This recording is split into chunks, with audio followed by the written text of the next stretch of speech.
make sure my mic's on and everything.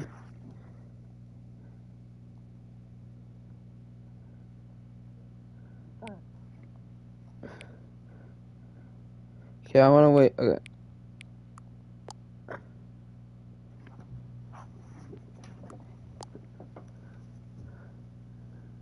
Lego.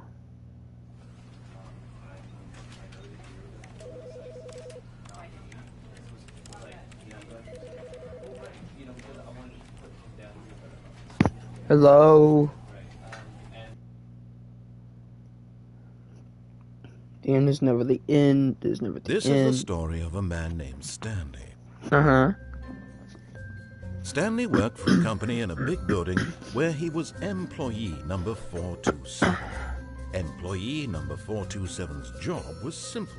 He sat at his desk in room 427 and he pushed buttons on a keyboard. Orders came to him through a monitor on his desk, telling him what buttons to push, how long to push them, and in what order. This is what employee 427 did every day of every month of every year. And although others might have considered it soul-rending, Stanley relished every moment that the orders came in, as though he had been made exactly for this job. And Stanley was happy. And then one day, something very peculiar happened. Something that would forever change Stanley. Something he would never quite forget. He had been at his desk for nearly an hour when he realized that not one single order had arrived on the monitor for him to follow. No one had showed up to give him instructions, call a meeting, or even say hi. Never in all his years at the company had this happened, this complete isolation. Something was very clearly wrong. Shocked, frozen solid, Stanley found himself unable to move for the longest time. But as he came to his wits and regained his senses, he got up from his desk and stepped out of his office.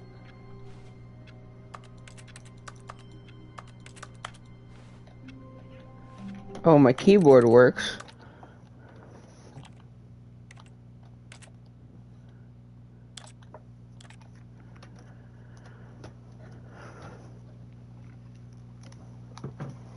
My keyboard works, but not my mouse.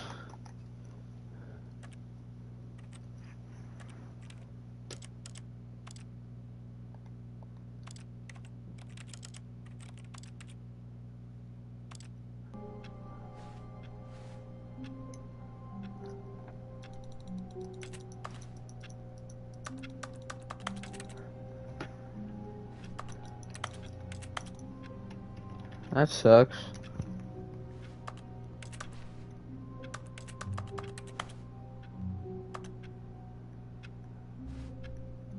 I gotta turn up the sensitivity.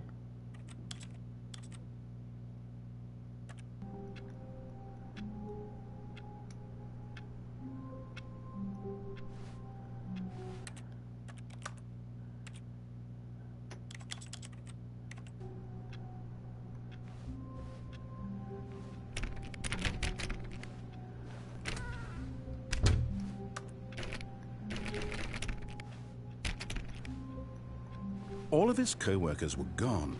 What could it mean? Stanley decided to go to the meeting room. Perhaps he had simply missed a memo. No matter how hard Stanley looked, he couldn't find a trace of his co-workers. Oh.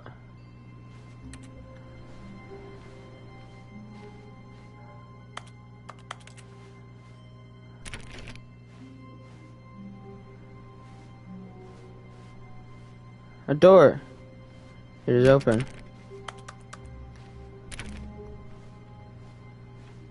Stanley went around touching every little thing in the office, but it didn't make a single difference, nor did it advance the story in any way. All these computers are gonna die, man.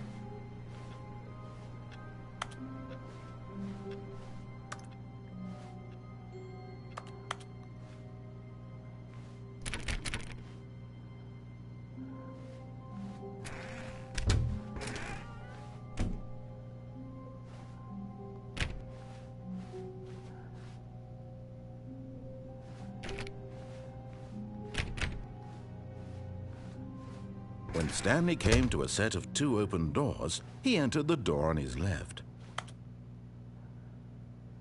No. This was not the correct way to the meeting room, and Stanley knew it perfectly well. Perhaps he wanted to stop by the employee lounge first, just to admire it.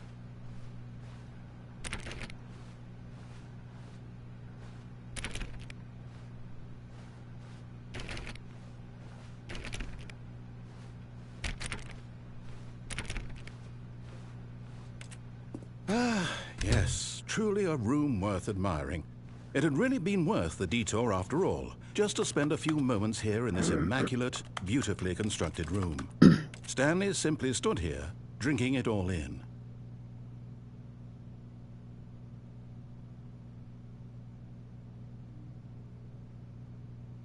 Yes, really, really worth it being here in the room. A room so utterly captivating that even though all your co-workers have mysteriously vanished, here you sit looking at these chairs and some paintings. Really worth it. But eager to get back to business, Stanley took the first open door on his left.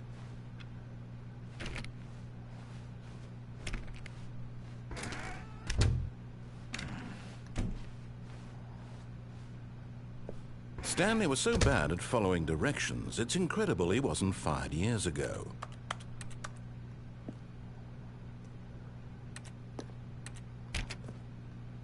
Do not lie. If you are lying right now, stop.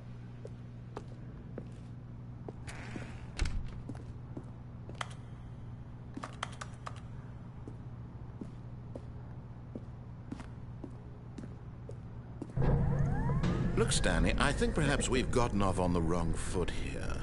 I'm not your enemy, Uh-oh. but in his eagerness to prove that he is in control of the story and no one gets to tell him what to do, Stanley leapt from the platform and plunged to his death. Good job, Stanley. Everyone thinks you are very powerful. Oh. All of his co-workers were gone. What could it mean? Stanley decided to go to the meeting room. Perhaps he had simply missed a memo. Yeah.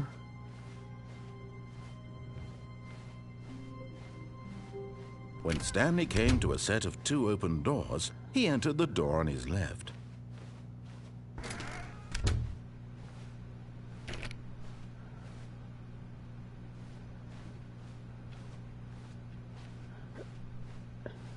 Yet there was not a single person here either. Feeling a wave of disbelief, Stanley decided to go up to his boss's office, hoping he might find an answer there. Resent co-workers for not supporting you more. Let a ball up inside you, take it up passive aggressively on other co-workers.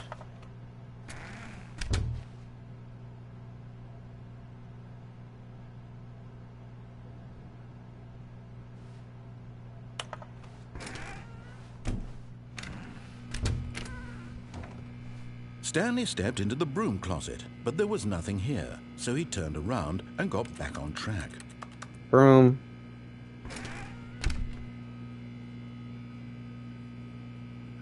There was nothing here.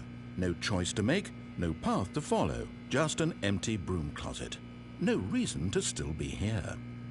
Broom.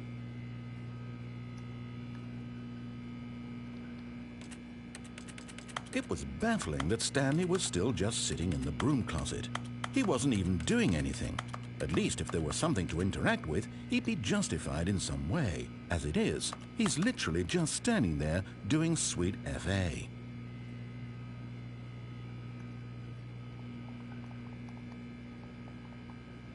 Are you really still in the broom closet? Standing around doing nothing? Why? Please offer me some explanation here. I'm genuinely confused. It's fun.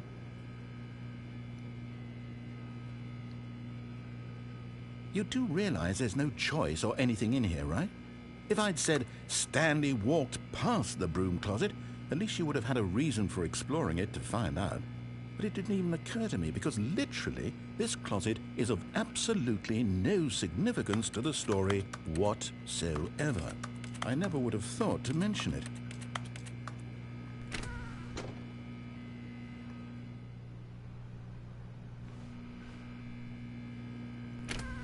maybe to you this is somehow its own branching path. Maybe when you go talk about this with your friends, you'll say, "Oh, did you get the broom closet ending? The broom closet ending was my favorite." I hope your friends find this concerning.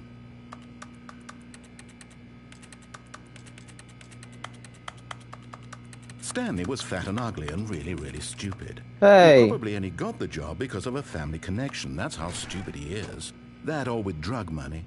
Also, Stanley is addicted to drugs and hookers.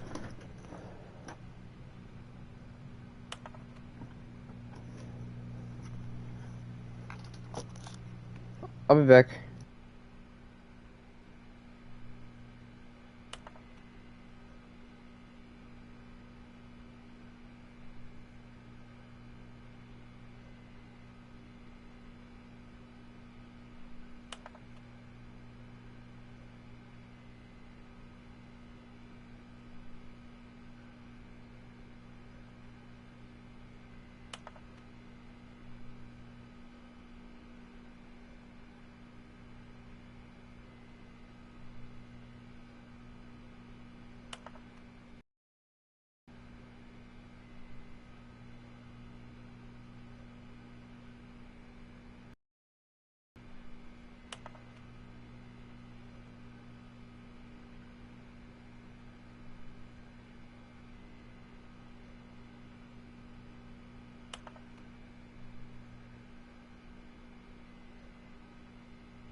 Hello.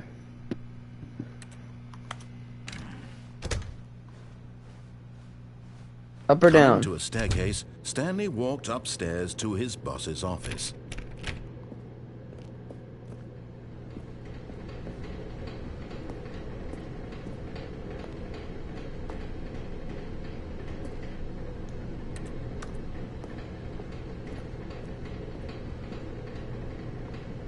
But Stanley just couldn't do it. He considered the possibility of facing his boss, admitting he had left his post during work hours. He might be fired for that. And in such a competitive economy, why had he taken that risk? All because he believed everyone had vanished? His boss would think he was crazy. And then something occurred to Stanley. Maybe, he thought to himself, maybe I am crazy. All of my co-workers blinking mysteriously out of existence in a single moment for no reason at all? None of it made any logical sense. And as Stanley pondered this, he began to make other strange observations. For example, why couldn't he see his feet when he looked down? Why did doors close automatically behind him wherever he went? And for that matter, these rooms were starting to look pretty familiar. Were they simply repeating? No, Stanley said to himself, this is all too strange. This can't be real. And at last, he came to the conclusion that had been on the tip of his tongue. He just hadn't found the words for it. "I'm dreaming!" he yelled. "This is all a dream." Oh, what a relief Stanley felt to have finally found an answer, an explanation. His co-workers weren't actually gone. He wasn't going to lose his job. He wasn't crazy after all. And he thought to himself, I suppose I'll wake up soon. I'll have to go back to my boring real-life job pushing buttons. I may as well enjoy this while I'm still lucid. So, he imagined himself flying and began to gently float above the ground. Oh, Then he imagined himself soaring through space on a magical starfield, and it too appeared. It was so much fun, and Stanley marveled that he had still not woken up. How was he remaining so lucid? And then perhaps the strangest question of them all entered Stanley's head. One he was amazed he hadn't asked himself sooner. Why is there a voice in my head dictating everything that I'm doing and thinking? Now the voice was describing itself being considered by Stanley, who found it particularly strange. I'm dreaming about a voice describing me, thinking about how it's describing my thoughts, he thought. And while he thought it all very odd and wondered if this voice spoke to all people in their dreams, the truth was that, of course, this was not a dream. How could it be? Was Stanley simply deceiving himself, believing that if he's asleep, he doesn't have to take responsibility for himself? Stanley is as awake right now as he's ever been in his life. Now, hearing the voice speak these words was quite a shock to Stanley. After all, he knew for certain, beyond a doubt, that this was in fact a dream. whoa. Did the voice not see him float and make the magical stars just a moment ago? How else would the voice explain all that? Yeah. This voice was a part of himself too. Surely, if he could just... He would prove it. He would prove that he was in control, that this was a dream. So he closed his eyes gently, and he invited himself to wake up. He felt the cool weight of the blanket on his skin, the press of the mattress on his back, the fresh air of a world outside this one. Let me wake up, he thought to himself. I'm through with this dream. I wish it to be over. Let me go back to my job. Let me continue pushing the buttons. Please, it's all I want. I want my apartment, and my wife, and my job. All I want is my life exactly the way it's always been. My life is normal. I am normal. Everything will be fine.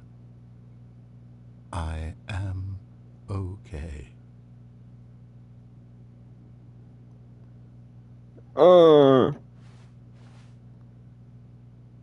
Stanley began screaming. Please, someone, wake me up. My name is Stanley. I have a boss. I have an office. I am real. Please, just someone tell me I am real. I must be real. I must be. Can anyone hear my voice? Who am I? Who am I? And everything went black.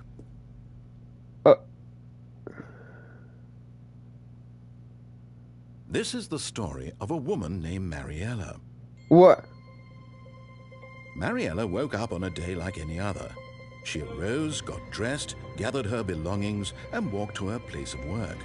But on this particular day, her walk was interrupted by the body of a man who had stumbled through town talking and screaming to himself, and then collapsed dead on the sidewalk. And although she would soon turn to go call for an ambulance, for just a few brief moments, she considered the strange man. He was obviously crazy. This much she knew. Everyone knows what crazy people look like. And in that moment, she thought to herself how lucky she was to be normal. I am sane. I am in control of my mind. I know what is real and what isn't. It was comforting to think this, and in a certain way, seeing this man made her feel better.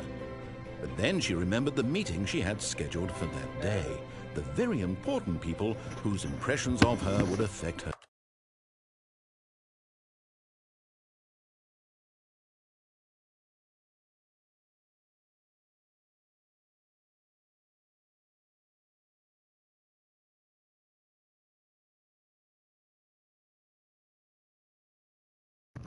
career, and by extension, the rest of her life.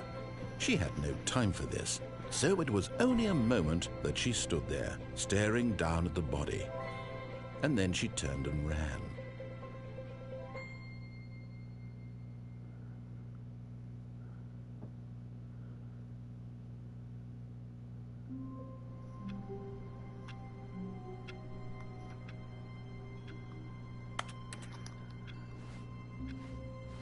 All of his co-workers were gone. What could it mean? No. Stanley decided to go to the meeting room. Perhaps he had simply missed a memo. Bro.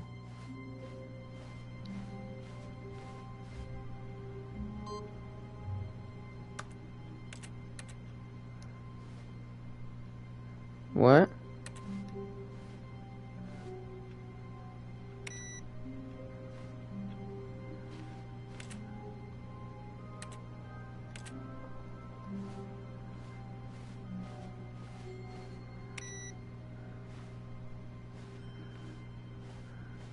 What's on me? Stanley went around touching every little thing in the office, but it didn't make a single difference, nor did it advance the story in any way.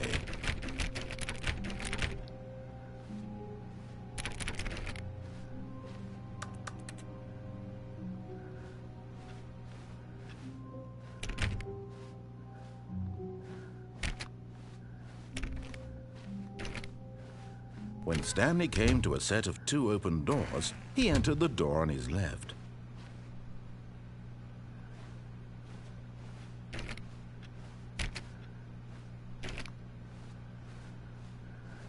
Yet there was not a single person here either. Feeling a wave of disbelief, Stanley decided to go up to his boss's office, hoping he might find an answer there.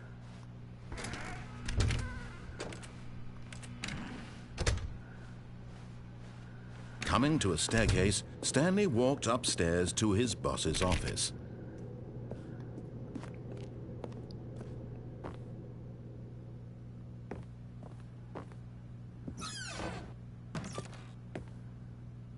To be rich is a crime. To commit crimes isn't it rich? What a life it would be to have to just... Oh.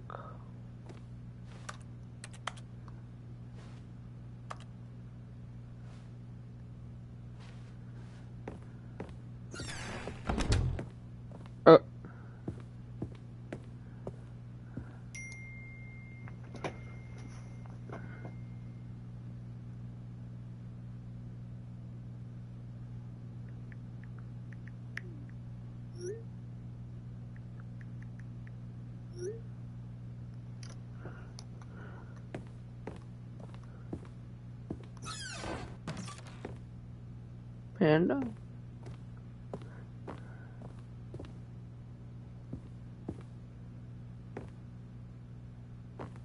Business strategy.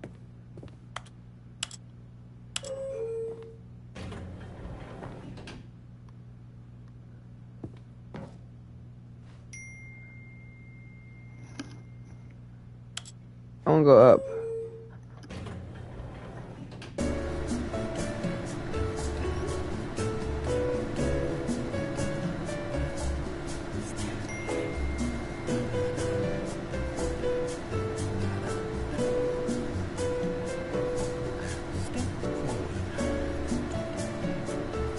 Why is the narrator doing that?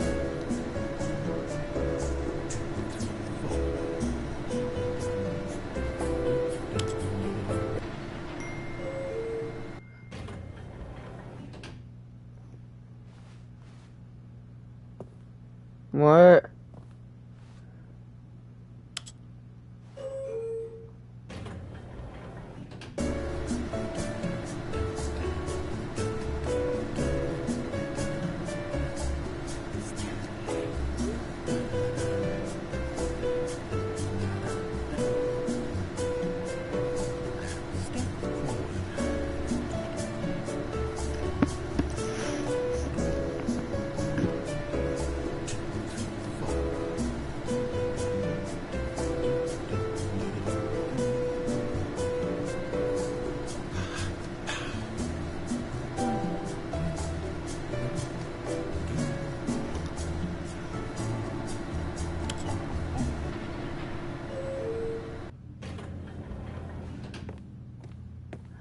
Okay.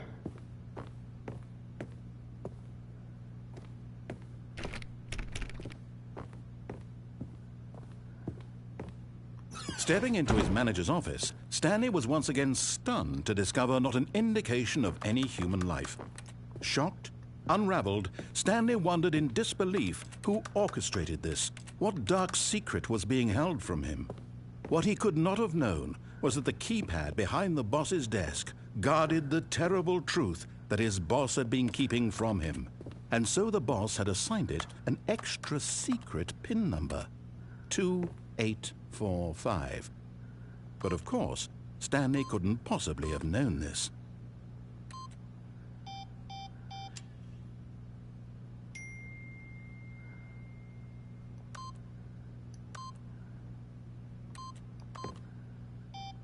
Stanley just sat around twiddling his thumbs. Trying to input anything on the device was useless, since he could never possibly know. Yet incredibly, by simply pushing random buttons on the keypad, Stanley happened to input the correct code by sheer luck. Amazing. He stepped into the newly opened passageway. Where? Oh.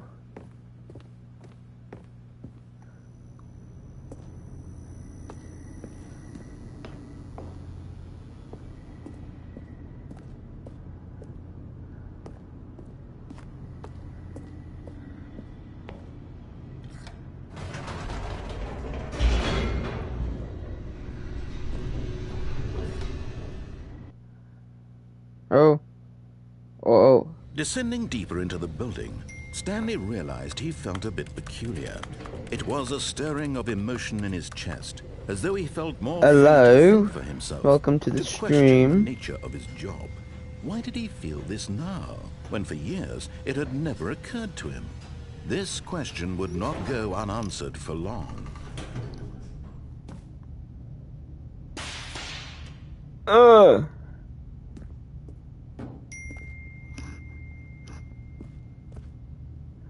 Stanley walked straight ahead through the large door that read Mind Control Facility.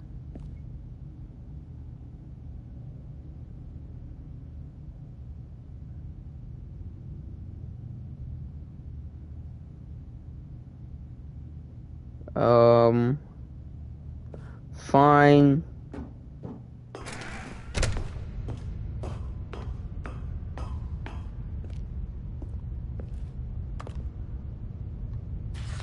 The lights rose on an enormous room packed with television screens. I see What that. horrible secret did this place hold? Stanley thought to himself.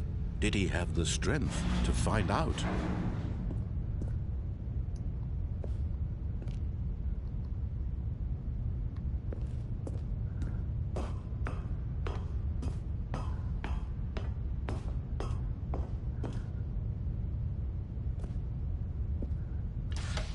Now the monitors jumped to life, their true nature revealed. Each bore the number of an employee in the building, Stanley's co-workers. The lives of so many individuals reduced to images on a screen, and Stanley, one of them, eternally monitored in this place where freedom meant nothing. Hey, there I am.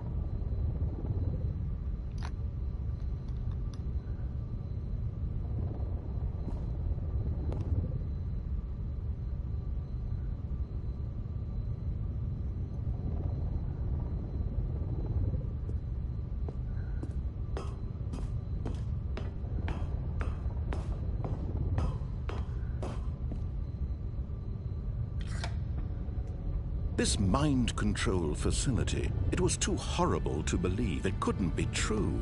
Had Stanley really been under someone's control all this time? Was this the only reason he was happy with his boring job? That his emotions had been manipulated to accept it blindly?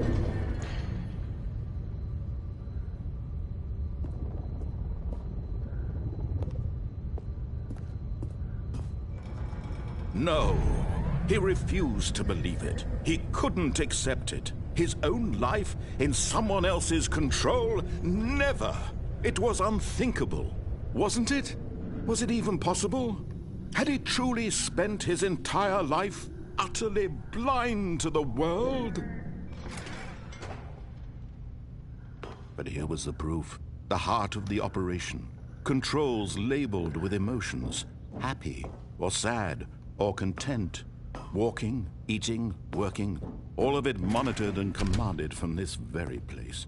And as the cold reality of his past began to sink in, Stanley decided that this machinery would never again exert its terrible power over another human life. For he would dismantle the controls once and for all.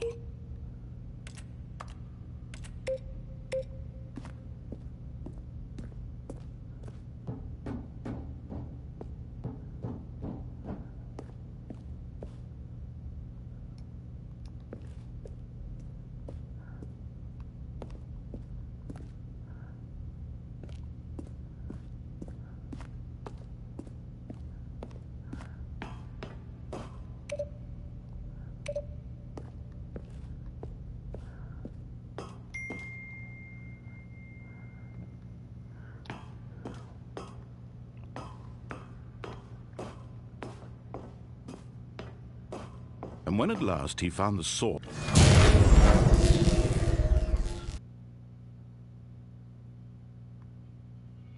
Did I win?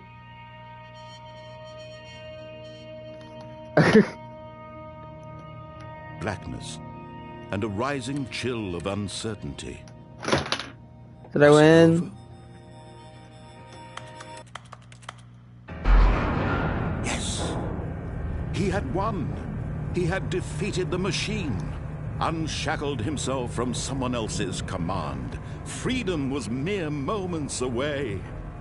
And yet, even as the immense door slowly opened, Stanley reflected on how many puzzles still lay unsolved.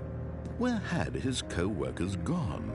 How had he been freed from the machine's grasp? What other mysteries did this strange building hold? But as sunlight streamed into the chamber, he realized none of this mattered to him, for it was not knowledge or even power that he had been seeking, but happiness. Perhaps his goal had not been to understand, but to let go. No longer would anyone tell him where to go, what to do, or how to feel. Whatever life he lives, it will be his. And that was all he needed to know. It was perhaps the only thing worth knowing.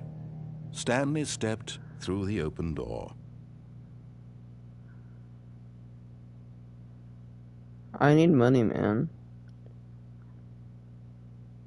Like, I get paid at this job. So, like,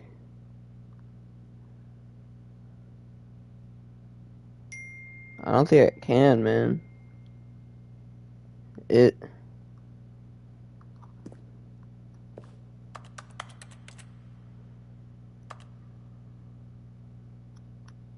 Fine.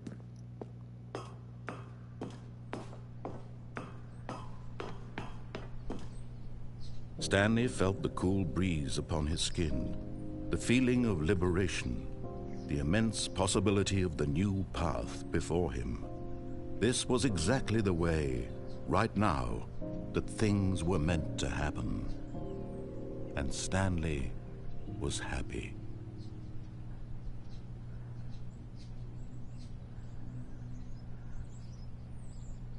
I beat the game.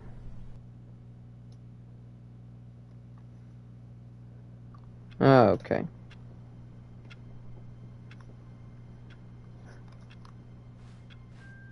All of his co-workers were gone. What could it mean? Stanley decided to go to the meeting room. Perhaps he had simply missed a memo.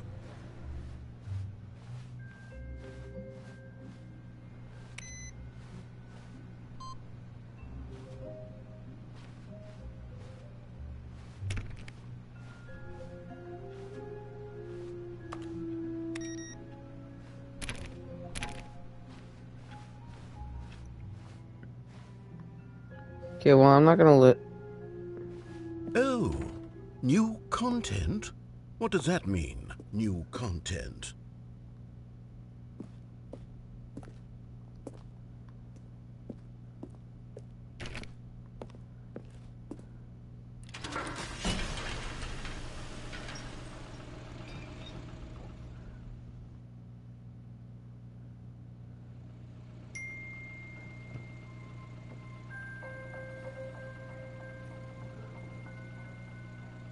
Hello, and thank you for playing the Stanley Parable Ultra Deluxe. You're welcome. As you may know, the Stanley Parable was a video game released in 2013 on home computers. After receiving critical and commercial success, it was expanded upon in 2022 with the Stanley Parable Ultra Deluxe, a reimagining of the game for consoles and home computers. The Stanley Parable Ultra Deluxe features exciting new content that broadens and expands the world of the Stanley Parable, delighting audiences the world over. Please, step inside and see what thrilling new adventures await in the Stanley Parable Ultra Deluxe. Oh, well, this sounds delightful. I'm very excited to see the thrilling new Ultra Deluxe content.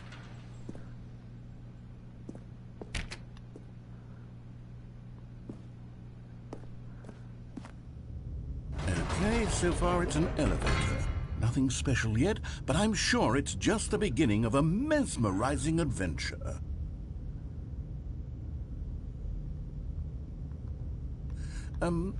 Is it broken? What's going on here? Should we be moving somewhere or... Oh, here we go. All right, finally, at long last, it's on to the new content. I've never been more ready. Let's do it.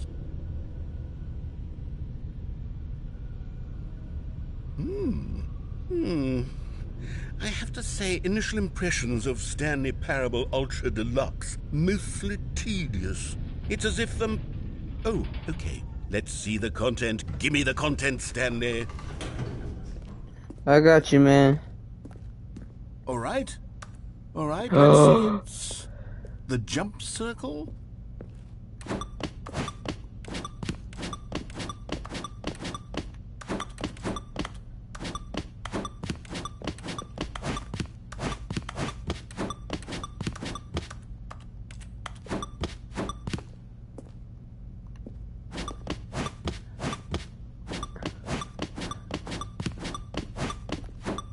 Whoa.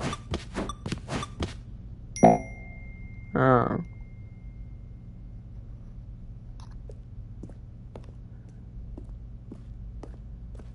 Okay. Is that it? Dude, that was Surely fun. that's not all the new content. There has to be something else, right? Goodness. Another elevator. Stanley, I have to say, initial impressions of this game are not positive. It's just elevators and jumping. Is this what passes for exciting new content? If this is new content, then I could just read you the whole dictionary. There's 20 hours of new content right there. Hell, I could count to 30 trillion. You could put that on the box. The Stanley Parable Ultra Deluxe, now with over 1,000 hours of new content. And if... Oh, wait. There's more. Very good. Yes. I knew there had to be something else. Let's see it. I'm ready for whatever it is. You're welcome. That's it? Oh, you've got to be kidding me. You see, Stanley? This is what happens when greedy video game developers with no respect for their fan base rush a cheap expansion to market for no reason other than to make an easy dollar. And don't get me started on the level of craftsmanship Why? that's gone into it. In fact, Why not, man? I'm looking right now at the game's trophies, and it's hard to believe one of them actually says, "Test trophy, please ignore." What quality assurance department signed off on this? I'm infuriated and I'm offended, and I intend to find these people on Twitter and hold them personally accountable. It's my fault, Stanley. I built up too much anticipation around the new content, I'm afraid. It could never have lived up to such expectations. If you're still with me, why don't we just reset the game, and we'll try to get back to what the Stanley Parable is really about. No frills, no gimmicks. Just you and me having a great time together like always. What do you say, friend? Oh, I didn't do that. Oh.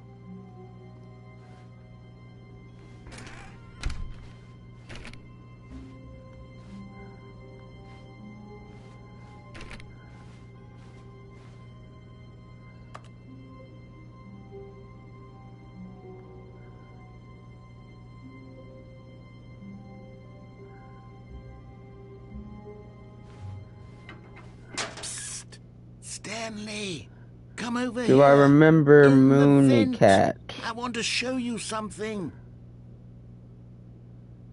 Moony Cat. Unless you had something to do with my Subnautica streams.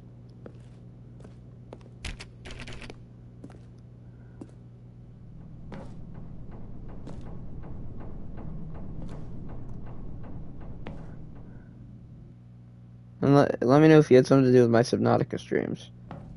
Because if so, yes. Okay, you remember how cheap and unsatisfying the new Ultra Deluxe content turned out to be? Well, it got me thinking about the past and how much better the Stanley Parable used to be. Gotcha. So I made something special and tucked it away here where the game's developers won't find it.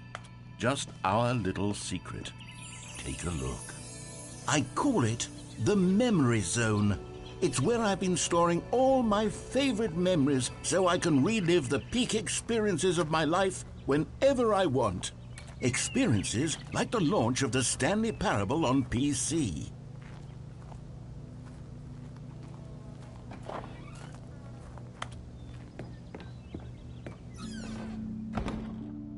You see, Stanley, doesn't the Memory Zone remind you of how wonderful Stanley Parable was before it was sullied with a cheap PlayStation Pressurized port? gas. Remember back in October of 2013, when the game originally launched? Back then, video games had integrity. Back then, it all meant something. Oh, the waste.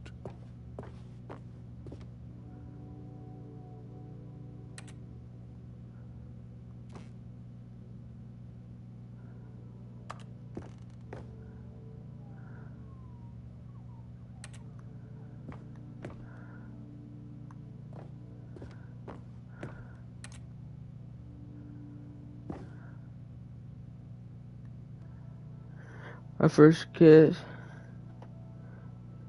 Yes, I remember that. I remember that.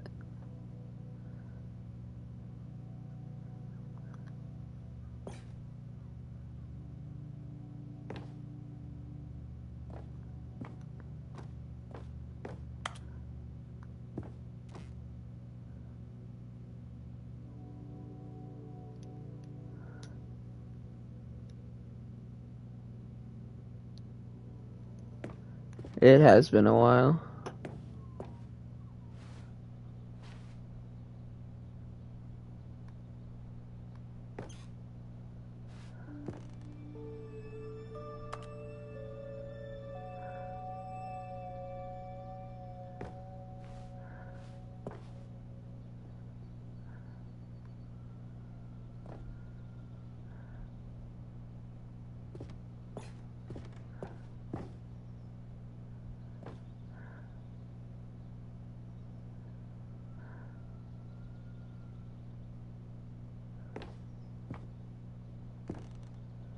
Oh.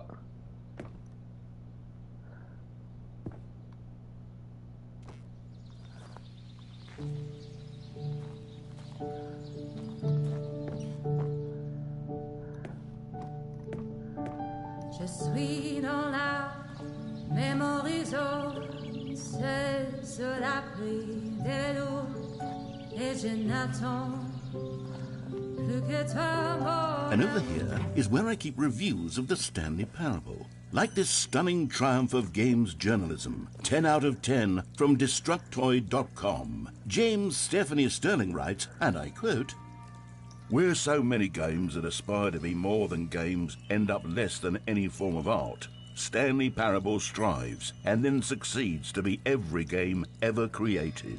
Did you hear that, Stanley? Every game ever created. That's how grand and all-encompassing the original Stanley Parable was. It was literally every game ever created. It was Skyrim, it was Persona 3, it was all of them, and now it's nothing. It's no games at all. It isn't even the Stanley Parable anymore. It's just a husk now. Sure it is, man. A husk with an hour of new elevator content.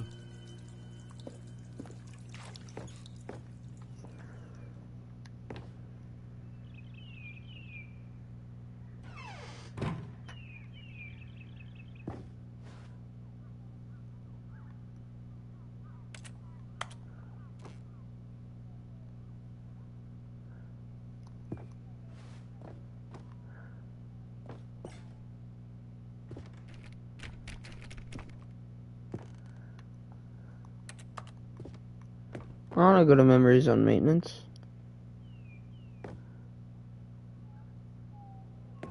It's a tasteful nostalgia. It was good.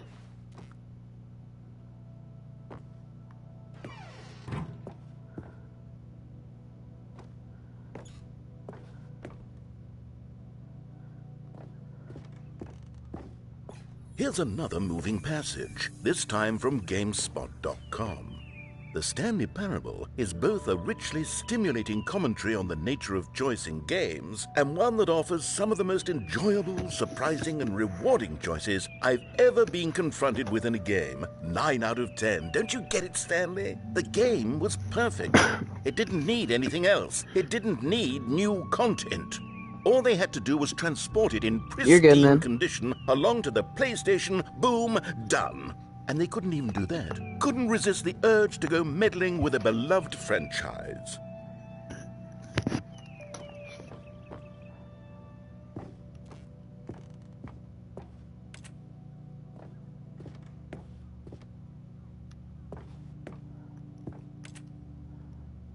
I want to go in the serious room.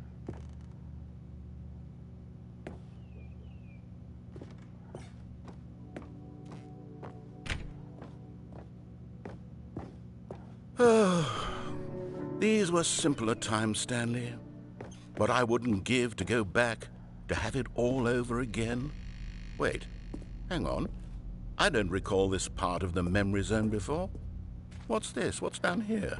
Oh no, oh God, no, Stanley. It's a collection of reviews from Pressurized Gas, the extremely popular online storefront for computer games. I haven't looked at these in years. I can't even imagine what's been collecting down here. Surely these reviews were glowing as well, weren't they?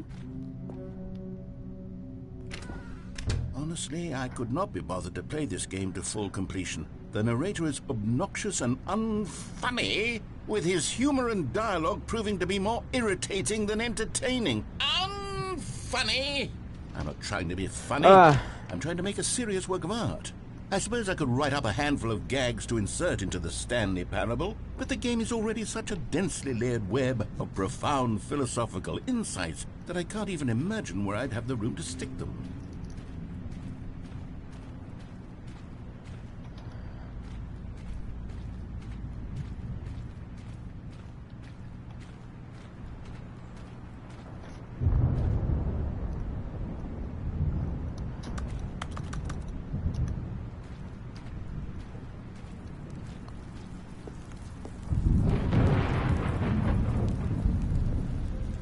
Okay, let's see what this one says.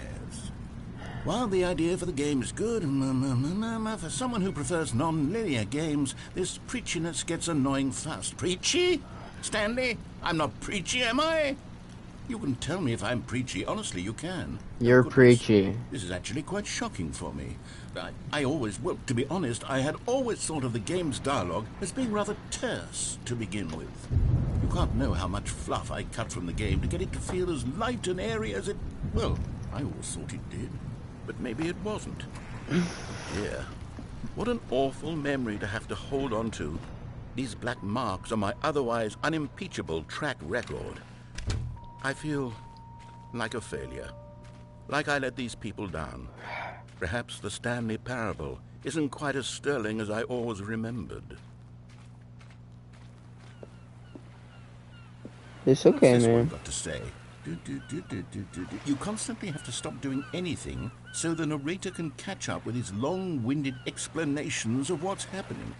I wish there was a skip button. A skip button? Well, yes. Yes, I think we can do that. If I'm truly too preachy, then maybe letting you skip ahead for just a moment, surely it couldn't hurt. Not if it means we can strike these negative reviews from the record. Only positive reviews of the Stanley Parable. That's my motto today, and it's always been my motto. I'd do anything for the customer, Stanley. Yes, a skip button we shall have.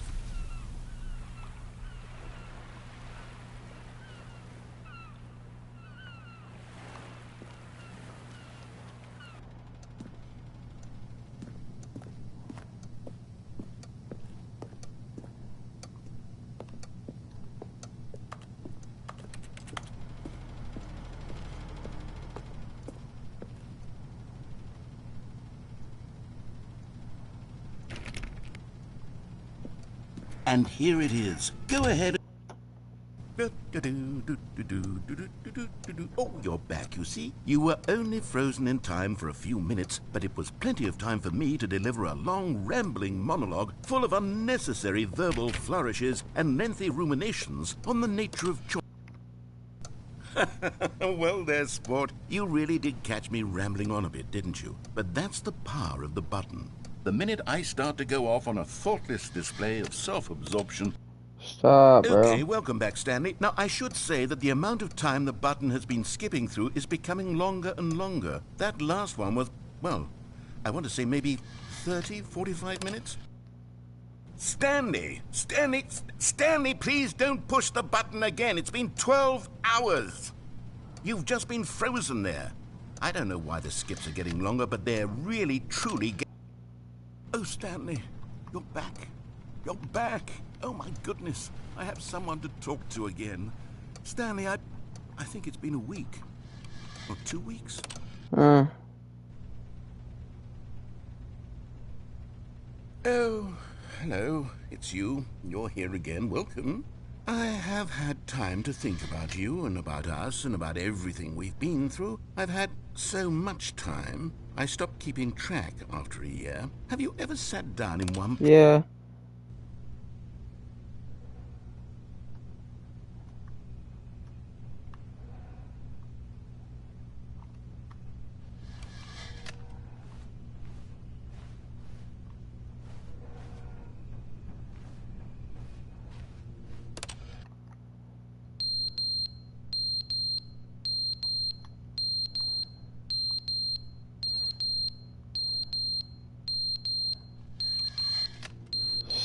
Stop that, bro. But they didn't understand the game was never meant to be funny. It was meant to have a point. It was meant to speak to the human condition. But where are the jokes? Where are the jokes? They bemoaned, they screamed, they gnashed their teeth and said, entertain us. It wasn't enough. They had to live.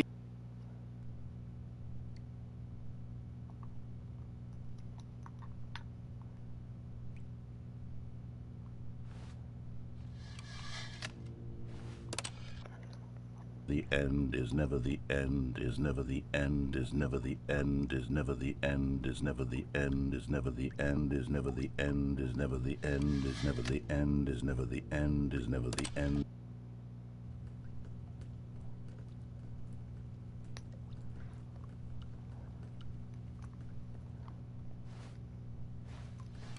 Oh my god, dude. Can it stop?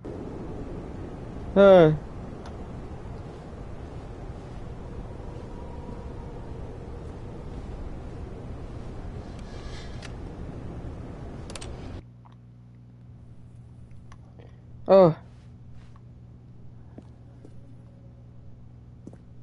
Light.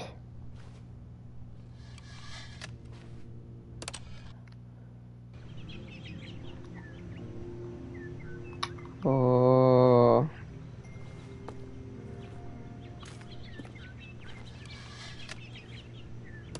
Grow more. Oh.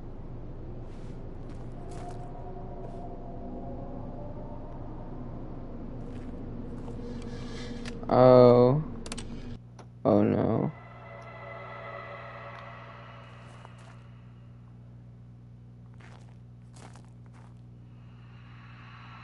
We're in the void.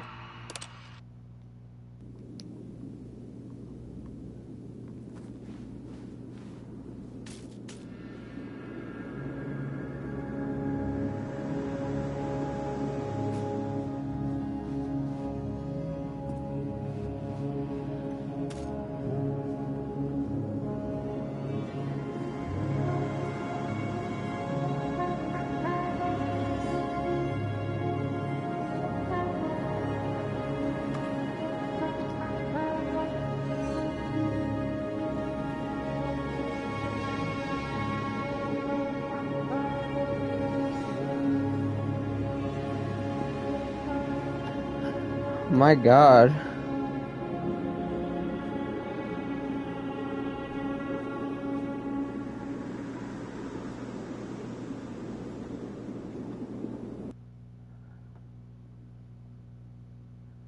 They're gonna go back. Yeah.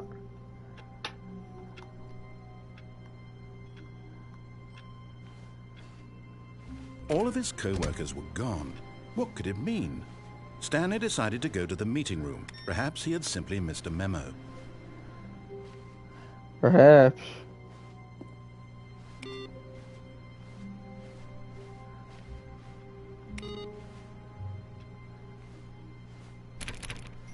Where's all the input?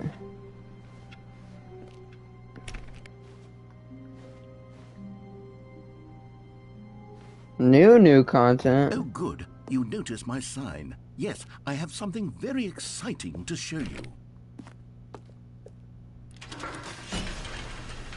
Actually, wait. Okay.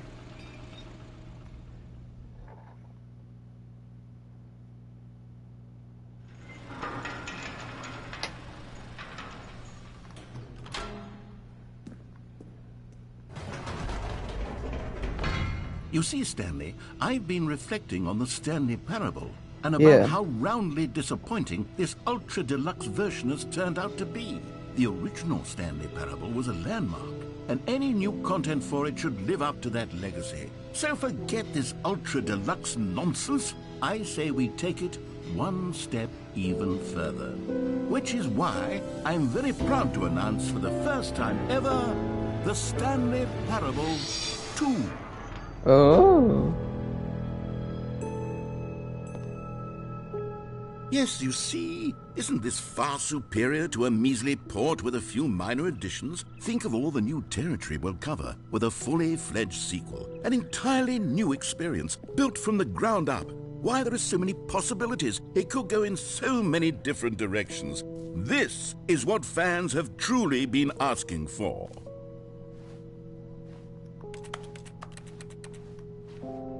Calling it the Stanley Parable 2 is just so much catchier than Ultra Deluxe, don't you think? Ultra Deluxe? What does it even mean? But the Stanley Parable 2, now that's an artistic statement right there. It's future-oriented. It screams progress and innovation and long-term franchising potential.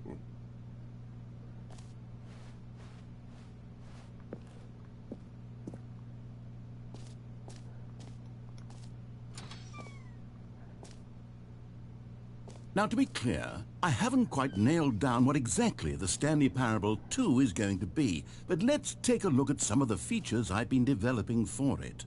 I figure that if I can loosely organize a handful of interesting concepts, that surely the game will sort of naturally spring up around them. It'll all work itself out. Game development is much more of a fuzzy magic than anything scientific or logical, really.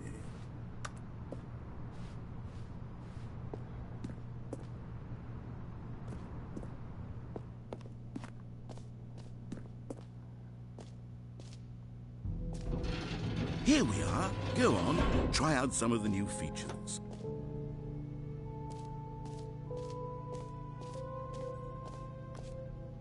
The button that says the name. For the Stanley Parable 2, I asked myself, what do players really want? And of course, the first and most obvious answer is that they want to be individually recognized and validated as people. So with that in mind, my first addition to the game is this button which speaks the name of the person playing the game. Isn't that wonderful? Yeah. Jim. No. Sorry, I should have clarified. Right now, the button only says the name Jim. But of course, in the final game, this button will say your name, whatever name that is. Here, let's have you role-play as Jim to really simulate the full experience of this feature. Just play along. I promise you'll love it. Okay, here we go. Let's take a deep breath, clear your mind, forget whoever you are, and simply become a person named Jim. I want you to imagine yourself living as Jim.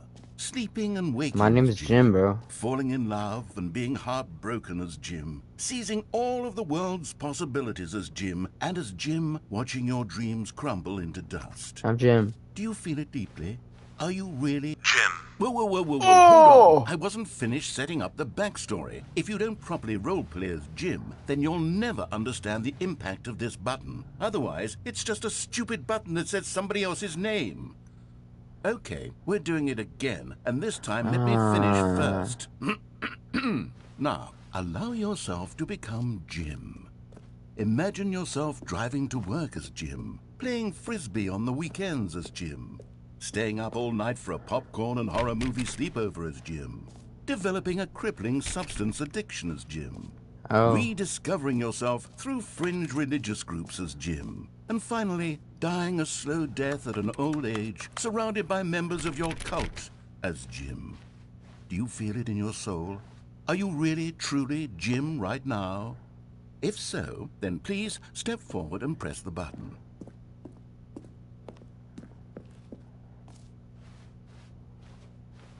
Jim. Oh! Yes! You see?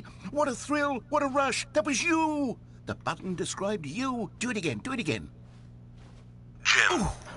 It hits even harder the second time. If this were the only new feature in the Stanley Parable 2, it would still be worth the money. Let's take a break from the Jim button. I'm too emotionally drained from all of this personal validation. Jim. Whoa there, cowboy. Sometimes a person can be too much, Jim. Whoa. I'm putting the Jim button away. Otherwise, soon you'll start to lose all sense of who you actually are. Jim.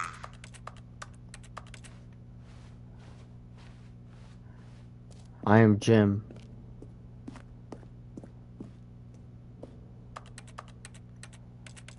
Jim is me.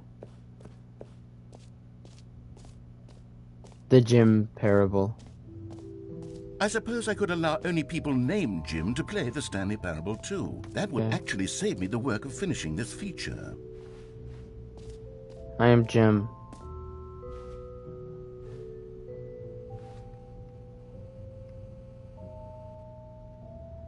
I took a screenshot.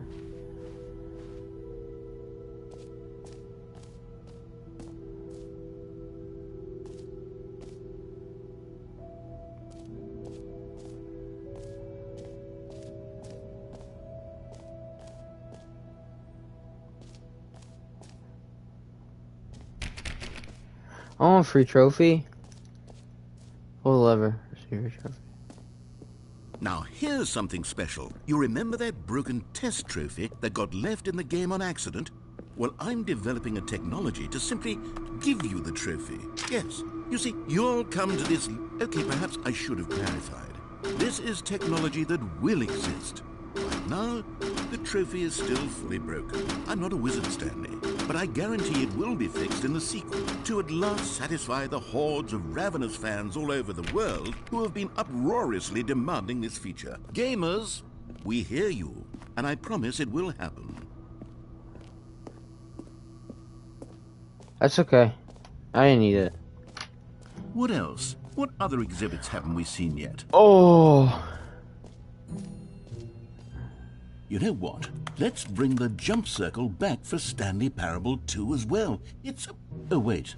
You already spent all your jumps the first time we saw the jump circle?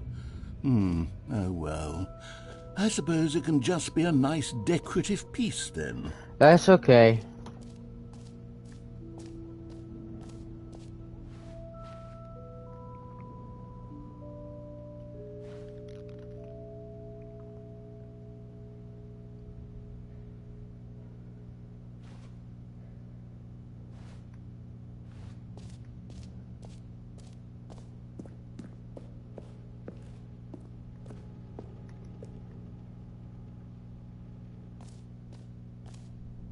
Ah, collectibles. Now it's a real video game. In the Stanley Parable 2, you'll run around gathering up these miniature Stanley figurines. And what's truly innovative is that there will be no reward for collecting all of them. I don't want to stifle the intrinsic joy of watching a number go up. You simply collect all of them, and then you move the hell on with your unremarkable life.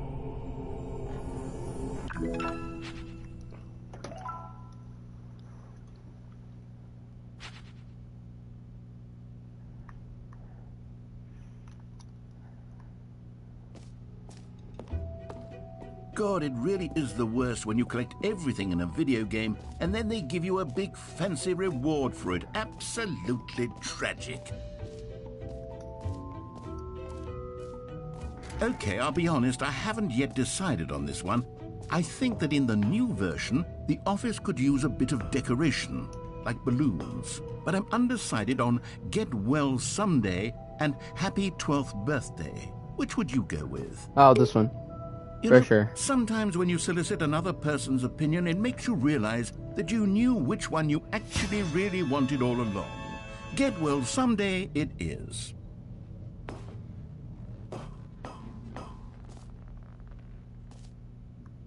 Fuck Or you. actually, maybe I should have gone with... No, I've made my decision. We're moving on. Come now, you've already made your choice. It's true that you chose badly, but we all have to move on from our mistakes.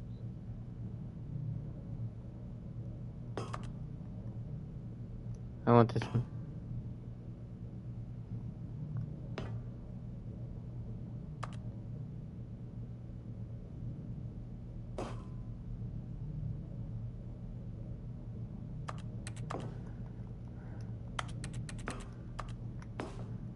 Fuck.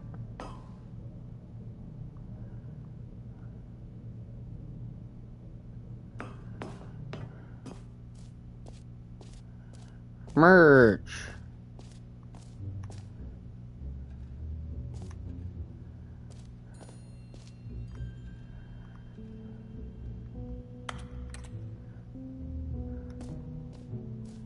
A button that says gym.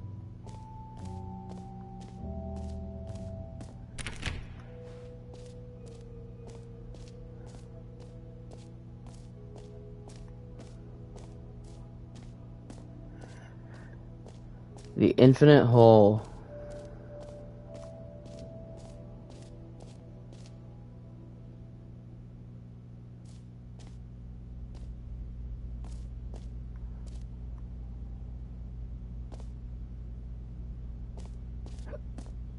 Stanley, here's an idea that I'm truly fond of. It's never been done before in a video game.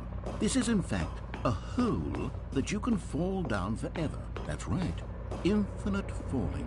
You can fall until the end of time, if you like. A stunning leap forward for video games as a medium.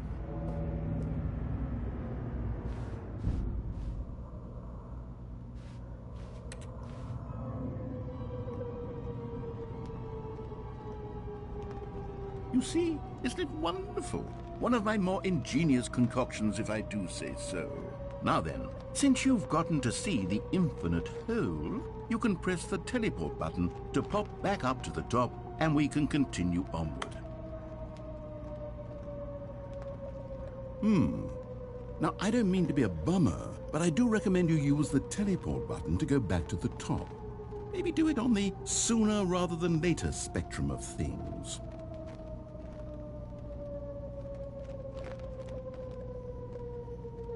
Okay, Stanley, I don't know quite how to say this tactfully, but it's possible that I slightly exaggerated the infinite nature of the hole. Is it a very, very deep hole? To be certain it is. It's an extremely deep hole.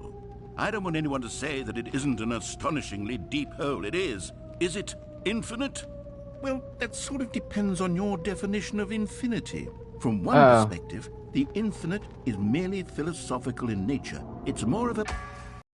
Okay, well, good for you. You found the bottom of the hole. You found me out, Stanley. I'm a liar and a cheat, and you're so clever. Look, I think the issue here is just that you're unusually fascinated by falling. What normal person actually wants to fall infinitely?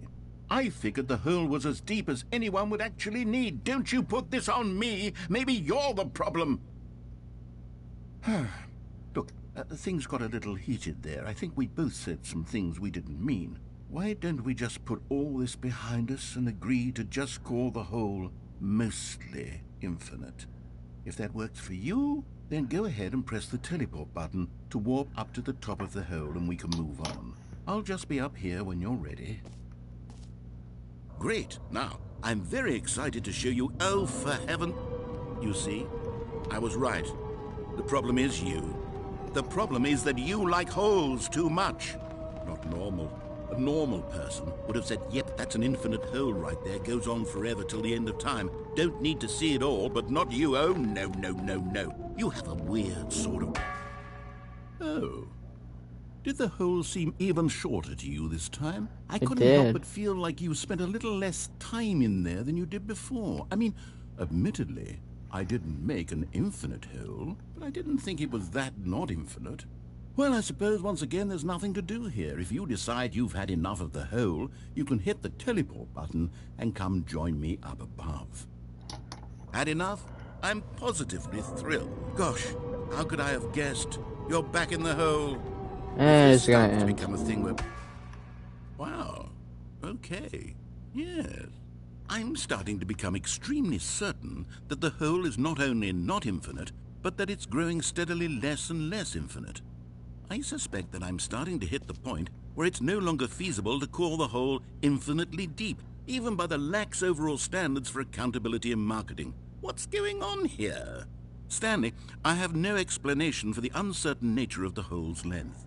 Here, let's try something. Let's pop back up to the top, and we'll see if it gets any shorter. Well, there it is. The shame of my lies. How is this still appealing to you? I know you're obsessed with holes, but at this depth, I just can't see this scratching the itch. Oh, who am I to judge? You just do whatever it is you're here to do and hit the teleport button when you're ready to move on. Is the, teleport button not working? You sure? Well, I mean, I really don't have an explanation. It was working just a moment ago. Try it again. Still nothing? Well, I suppose there is one thing I can do to fix this. I'm out. Goodbye, Stanley. You couldn't bear to be away from the hole, and now you'll get more time with it than you could ever have asked for. It's a win for everyone. You get to be with the hole, I get to do literally anything else. Yay! Take care, Stanley. You too, man. You and the hole have a wonderful rest of eternity together.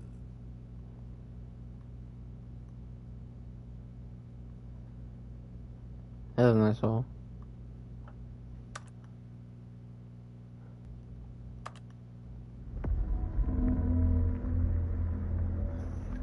Ho ho ho ho ho ho ho.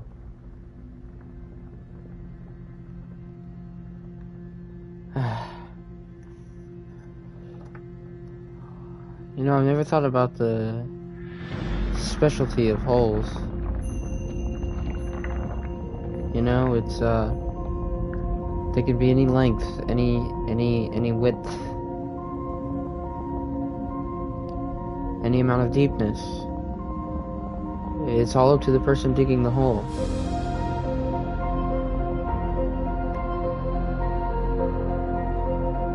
It's almost like you get to choose. And I think holes, in fact, show they just perfectly represent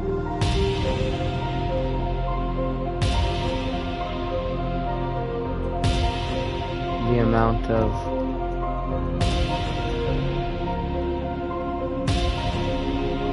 just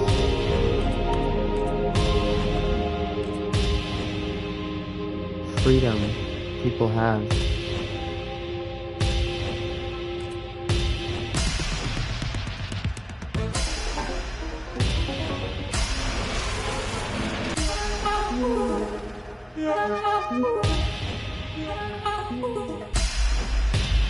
My head's stronger. Now you're no longer.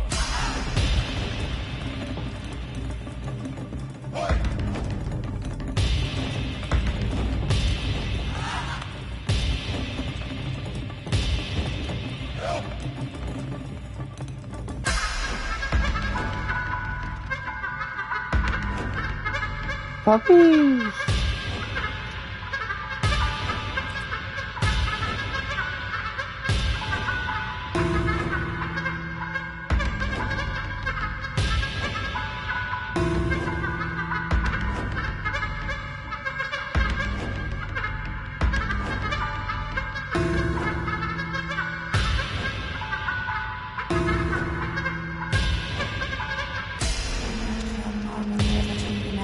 snoop doos duo. Like stop for week. No it. Yes, no. Stanley? Stanley? Stanley! Oh, good, you're awake. It seems you had sort of dozed off there, drifting away into dreamland. But we can't have that, Stanley, because this hole is just so darn fascinating that I want you to be wide awake for every second of it. You don't want to miss a single moment. So how about if I just pop in from time to time and wake you up to keep you really, truly focused on the hole? From the looks of things, you and I will have many, many years here in this hole, and I'm looking forward to all of them. Stay alert, Stanley. I'll be back. Toodle-pip.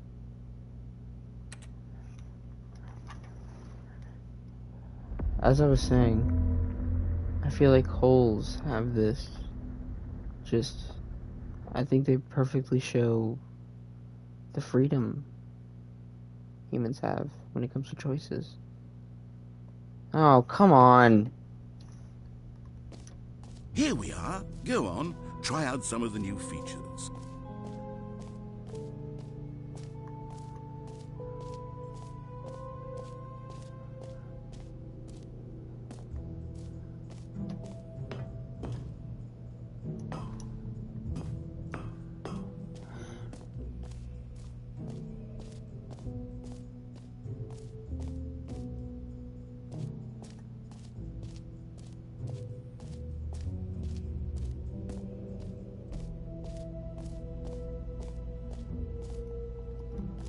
Let me in.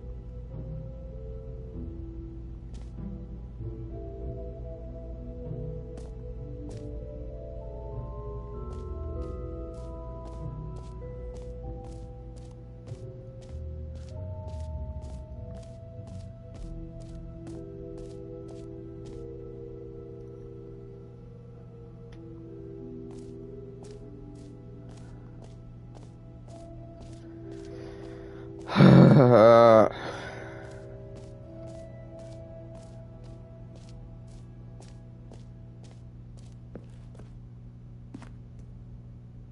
common complaint of the Stanley Parable was that it was confusing and paradoxical, that it Where's the engendered bucket? a chaotic sense of reckless despair in those who played it. Well, I am happy to say that after much consideration, I've engineered a clever solution to this fundamental problem with the game.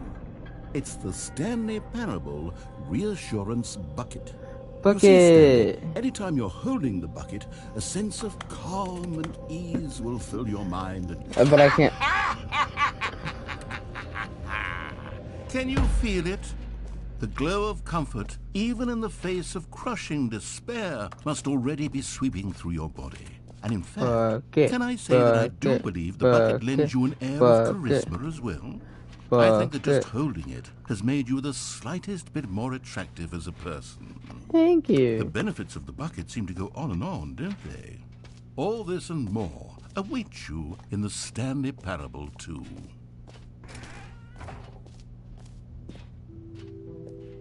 Does anyone give out Bucket, awards for most bucket. enjoyable bucket in a video game?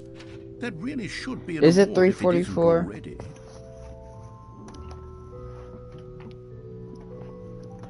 It's not 344. It's 324.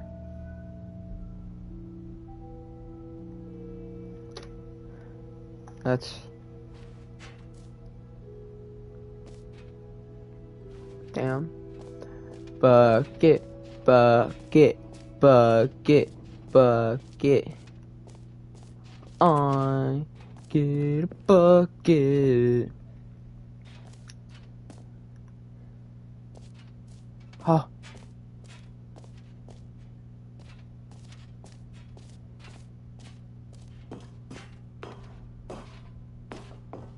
An epilogue would be fun, wouldn't it, Stanley? Yes, it would go at the end of the, well, we'll figure that out later.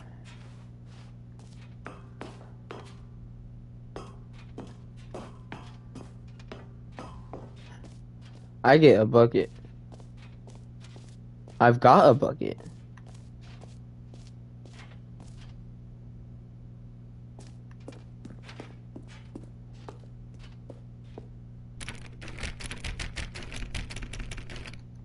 Dude, I have a bucket. God damn it.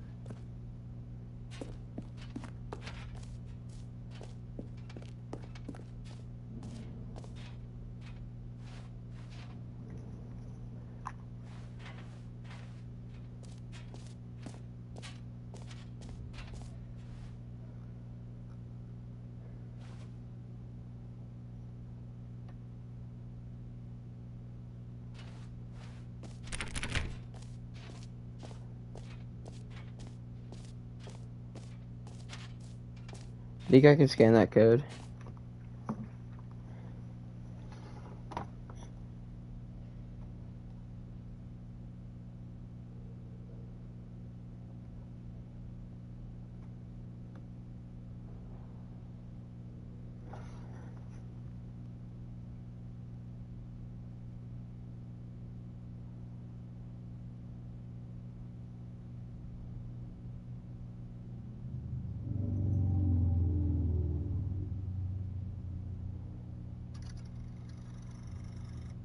It's called clinging helplessly to the past.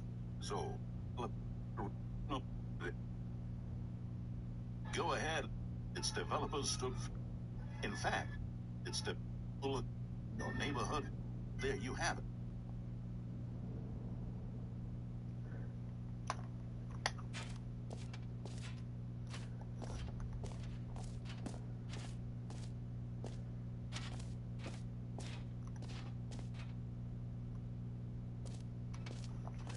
Okay, well, I get to go home with my bucket. And that is cool.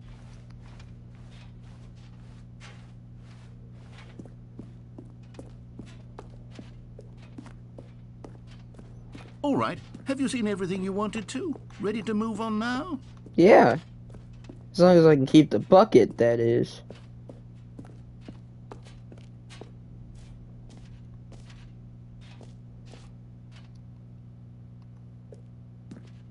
Bro, So, I'm... Stanley, what do you think? Do you like all of the new features? Yes, I know it's not exactly clear yet how exactly these features will come together as one single coherent video game, but I can feel it in my soul. It's going to work. There's definitely a good game in there somewhere. Say, let's do an experiment. I'll arrange these new features together, and we'll see whether or not it coheres into a meaningful gameplay experience. Okay. Are you ready? Here it is. I give you the Stanley Parable 2.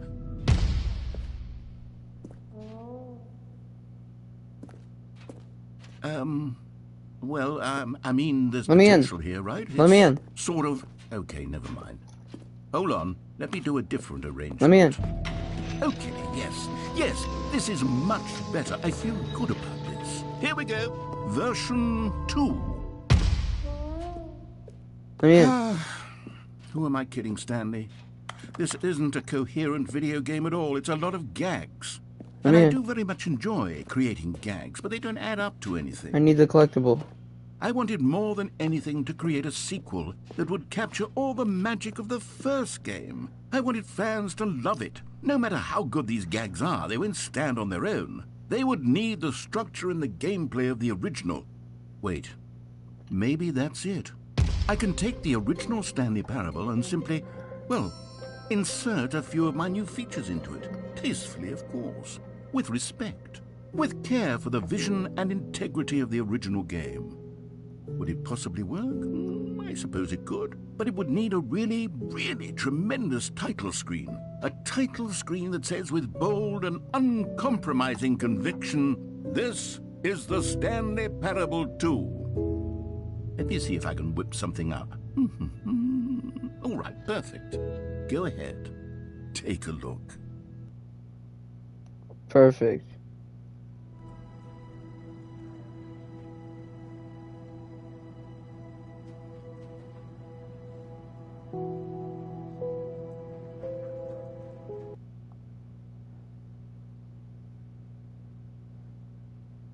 This is the story of a man Oh. named Stanley.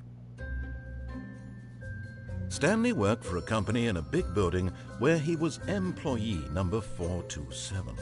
Employee number 4...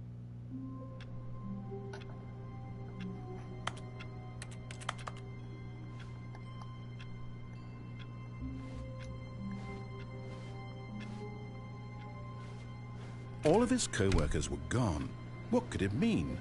Stanley decided to go to the meeting room. Perhaps he had simply missed a memo. Aye, Dad. No matter how hard Stanley looked, he couldn't find a trace of his co-workers.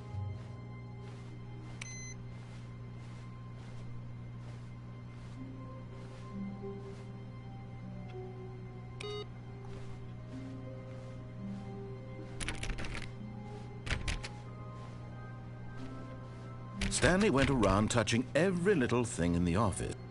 Stanley felt the bucket calling to him, begging him to pick it up. Where? Why was he not doing it? Stanley picked up the bucket. Bucket. Bucket.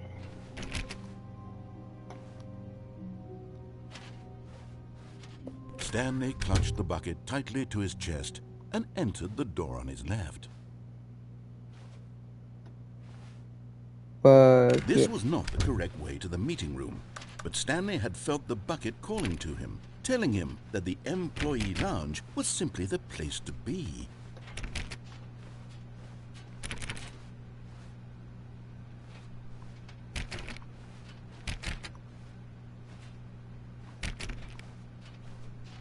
And here it was. Had the bucket turned out to be correct? Yes. Was this better than the meeting room? Yes, Stanley thought to himself. Yes, perhaps it truly... No, never mind. The bucket was wrong. Stanley took the door on his left to go back to the meeting room.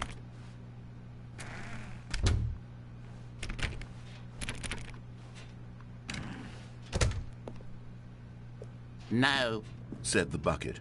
don't go to the meeting room. Go somewhere else. The cargo lift, yes. Go there. Go to the cargo lift. Good, Said the bucket. now ride the lift all the way to the top. There's something up there I need you to do. Stanley did not question why or how this bucket was speaking to him. It should have alarmed him, of course, because buckets can't talk. But Stanley chose not to think about this obvious fact. He was firmly convinced that the bucket had spoken to him, and he unthinkingly did whatever the bucket asked.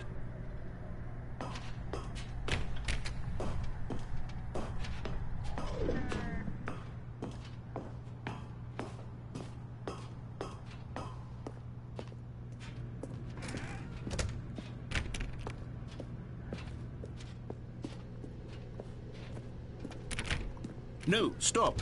Look there on the wall. You see, there's a sign right there. It says, "No buckets past this point." Stanley, how could you think it was okay to bring the bucket here? Unless, what if the problem is that you actually don't know what is a bucket and what isn't a bucket? I suppose that would explain a lot about your behavior up to this point. Which, if that's true, well, my goodness, I think we have to do something about it. This misunderstanding could have dire consequences on the entire rest of the game if not addressed quickly and properly. So much of the impact of the story is dependent on your understanding of what is and isn't a bucket. Please, step in here for a moment.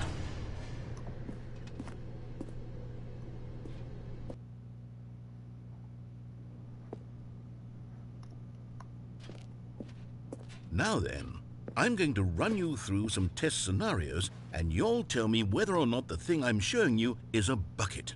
Gotcha. Simple enough, right? This should tell us everything we'll ever need to know about what is or is not a bucket. Okay, let's begin. Item 1. Is That's a this bucket. Bucket. That's a bucket. Incorrect. It is a hologram of a bucket, not an actual bucket. Oh. Item 2. Is this a bucket? That's a bucket. Incorrect. It is a 3D printed recreation of a bucket, not an actual bucket.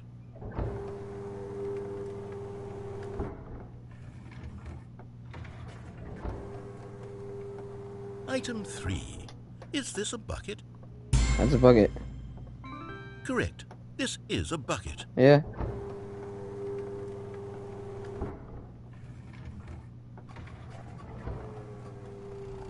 Item 4. Is this a bucket?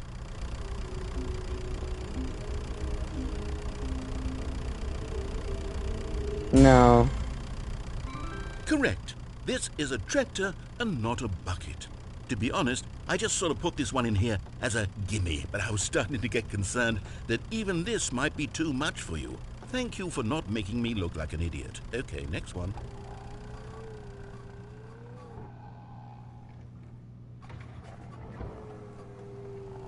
Is this a bucket? Incorrect. What? This is a bucket.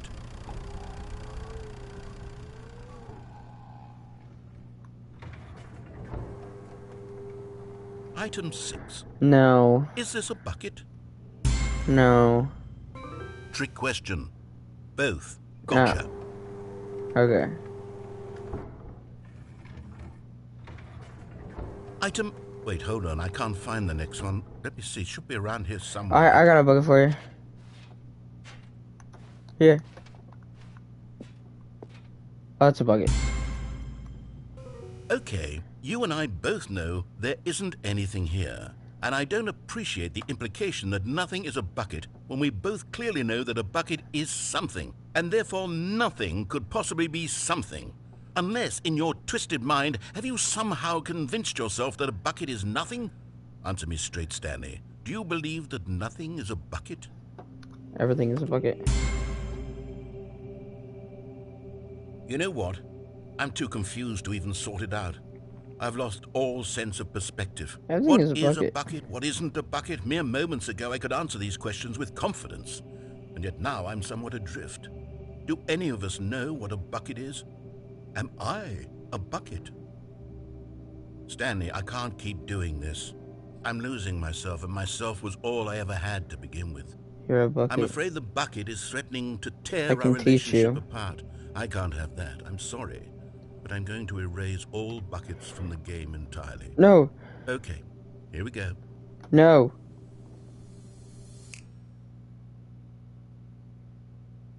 What happened? Is everything gone? Why did everything disappear? Wait, Because everything's a was bucket. everything a bucket?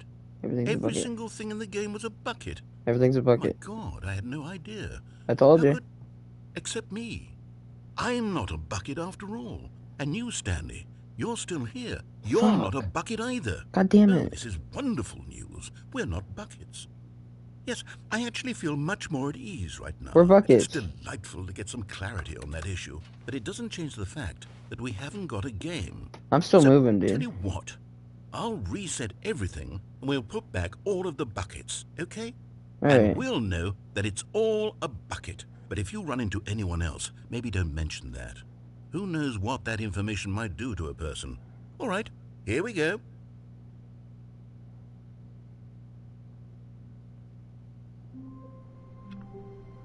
Everything's a bucket. Even now, Stanley's office was a distant memory. What did it look like? There was a Like computer, this. perhaps, and a painting. Was it a painting or a photo? He could no longer recall.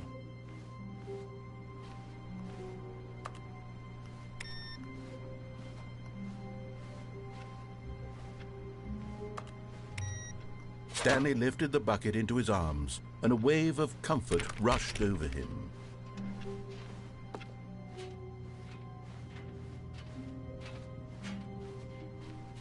Stanley clutched the bucket tightly to his chest and entered. This was not the correct way to the meeting room, but Stanley had felt the bucket calling to him, telling him that the employee lounge was simply the place to be. And here it was. Had the bucket turned out to be correct? No, never mind. The bucket was wrong. Stanley took the door on his left to go back to the meeting room. No, Said the bucket. don't go to the meeting room. Go somewhere else. The cargo lift, yes. Good. Said the bucket. Now ride the lift all the way to the top. There's something up there I need you to do. Stanley did not question why or how this bucket was speaking to him. It should have alarmed him, of course, because buckets can't talk. But Stanley chose not to think about this obvious fact. He was firmly convinced that the bucket had spoken to him, and he unthinkingly did whatever the bucket asked. It's a bucket. In here. Said the bucket. Go into this dark room over here. Stanley once again obeyed dark room. blindly. It's not a dark room.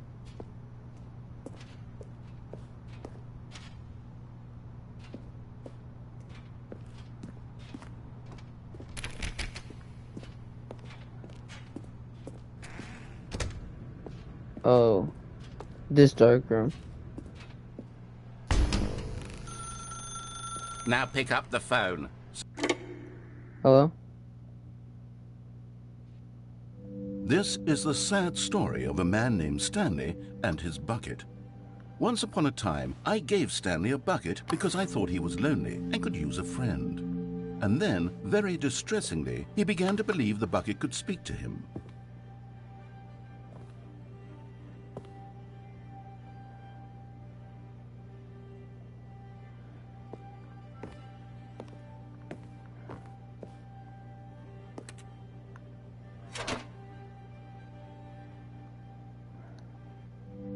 The Stanley Parable Reassurance Bucket was merely meant to provide the comforting glow of companionship. It doesn't literally talk and give you orders. Whatever Stanley is hearing the bucket say to him is just in his head.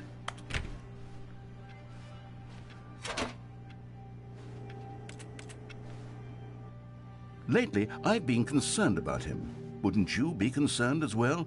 To see him delusional like this, obsessing over an inanimate metal object? I want to say something to him, but I don't know how I can convince him. I don't know if he'll listen to me. Gotta go to work. Well, I'll try anyway. Stanley, can you hear me? Listen to me. It's just a bucket. It can't think, it can't talk. All it will ever truly do for you is effectively transfer a liquid from one location to a different Where's location. my bucket? That's it. It doesn't do anything else.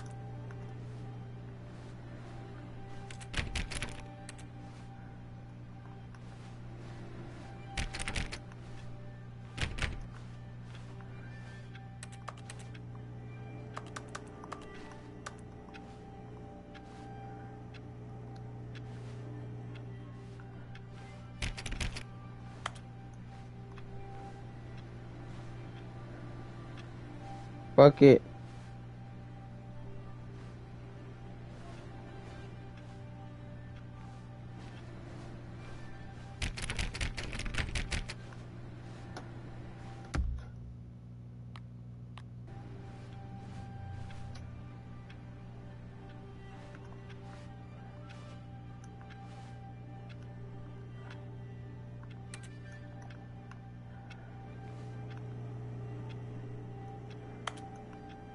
Bucket. You see, he's not listening. He's still taking orders from the bucket. You know, once upon a time it was me he took orders from. Me he trusted and listened to. Now all he cares about is his awful bucket. This stupid hunk of metal.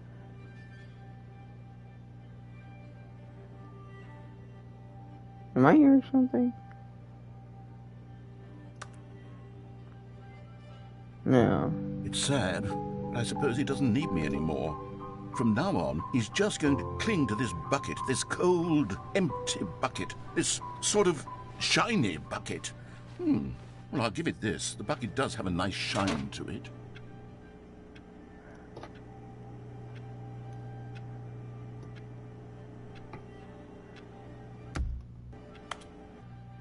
Yes, I suppose on closer inspection that it doesn't quite look like your average hardware store bucket.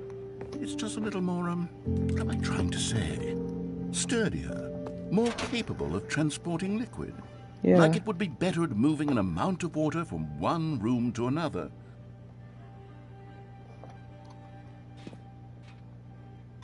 Oh my God, what am I saying? Better at carrying water from room to room. It's a bucket. It's literally just a bucket. Why do I feel some need to point out the ways in which it's so much more than just a regular bucket?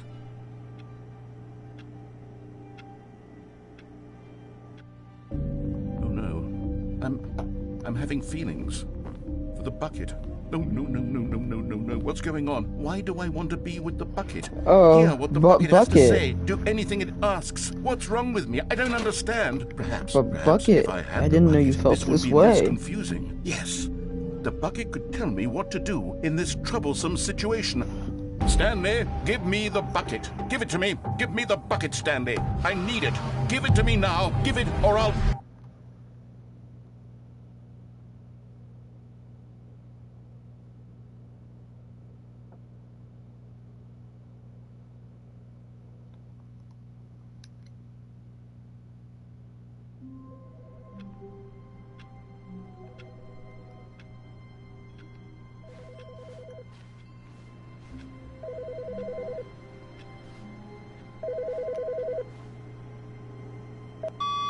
Hello.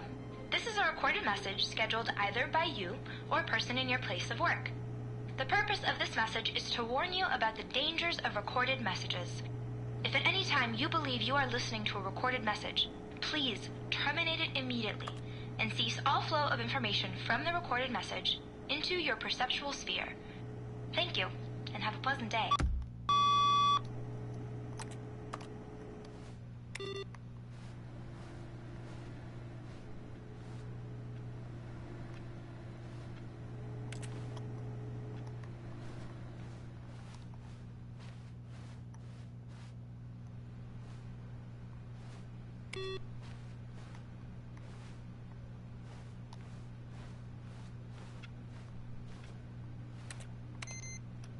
The confusion and the chaos all seemed to melt away as Stanley embraced the bucket. Bucket. Stanley clutched the bucket tightly to his chest and entered the door on his left.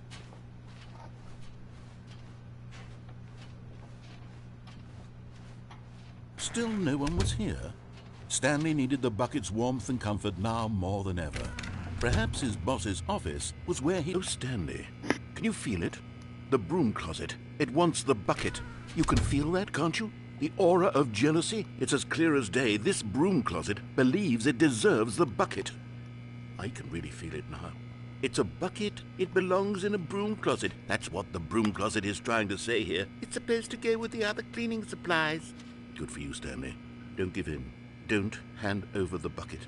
I know how hard it must be, given the pressure that the broom closet is putting on your shoulders right now, but you have to be strong. This is your bucket.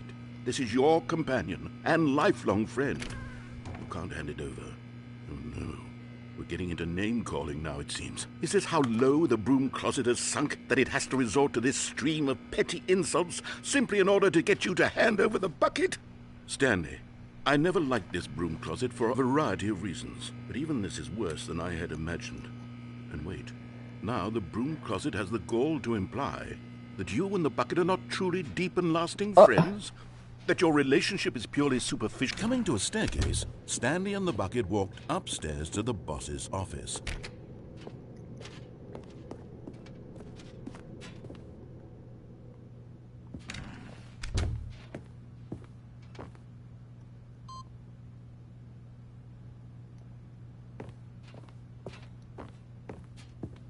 Stepping into his manager's office, Stanley was once again stunned to discover not an indication of any human life. Crushed by the weight of this revelation, Stanley may have broken down into an emotional dumpster fire, if not for the soothing presence of the bucket. Even now, in his darkest of hours, did the bucket's warmth and guiding light, but Stanley guessed the correct code by sheer luck. Was it that the bucket knew all along? Was the bucket guiding him? Yes. This is certainly the most logical explanation.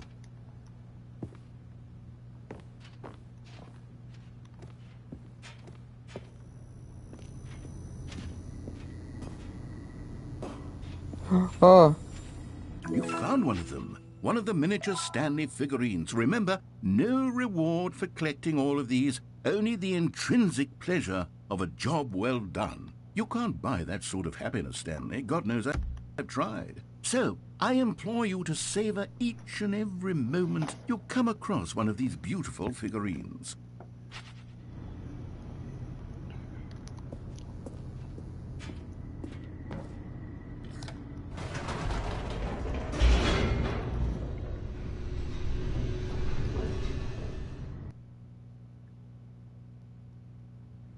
The elevator raced downward, plummeting towards an unknown fate. It would be all Stanley could do to keep himself together, if not for the bucket.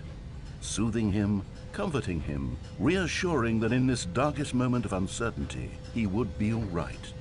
The bucket is here for you, Stanley. Everything will be fine.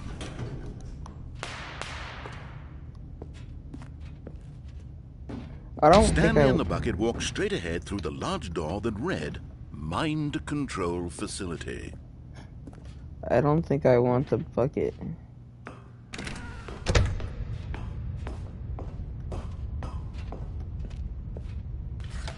The lights rose on an enormous room packed with television screens. What horrible secret did this place hold? Stanley and the bucket both wondered to themselves.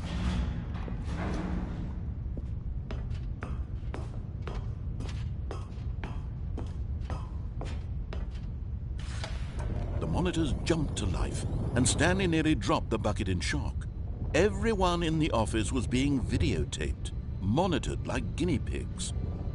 The bucket had never seen anything like this, and it very nearly burst into tears as Stanley cradled it gently, reassuring it that everything would be fine.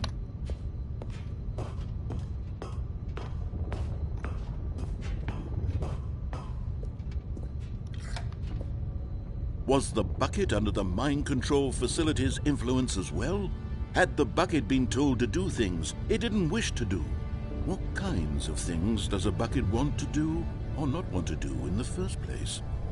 These questions raced furiously in Stanley's feeble mind. No! He screamed into the bucket. He couldn't accept it. His own life in someone else's control, never! He squeezed the bucket tighter. His one friend in the entire world. At this point, he could trust no one except for the bucket.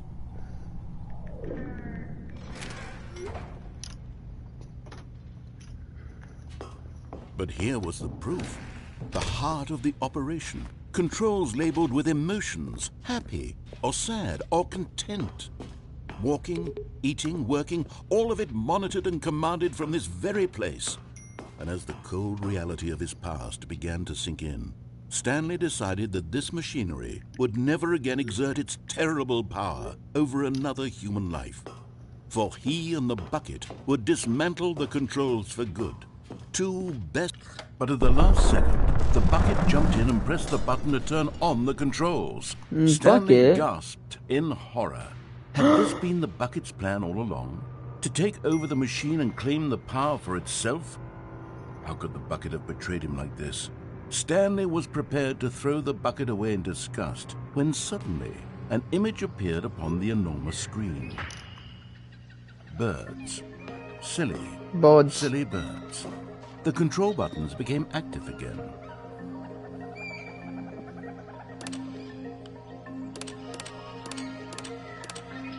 Stanley flipped through one video of silly birds after another, and then it dawned on him. This wasn't a mind control facility at all.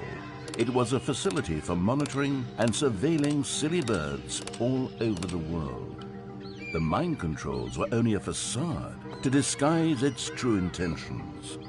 Had the bucket known this all along?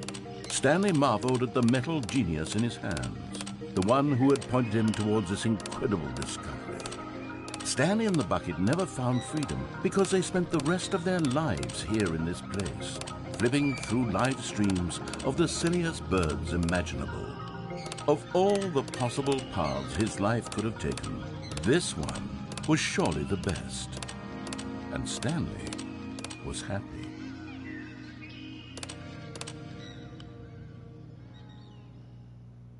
Bucket is cool. Okay, I'm still in the sequel. Already this was uncomfortable, and Stanley decided that as soon as he found a new space he felt safe in, that he would never leave it again in his life.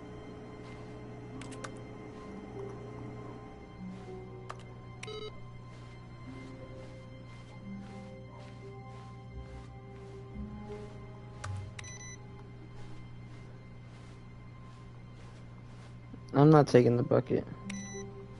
I'm done with the bucket.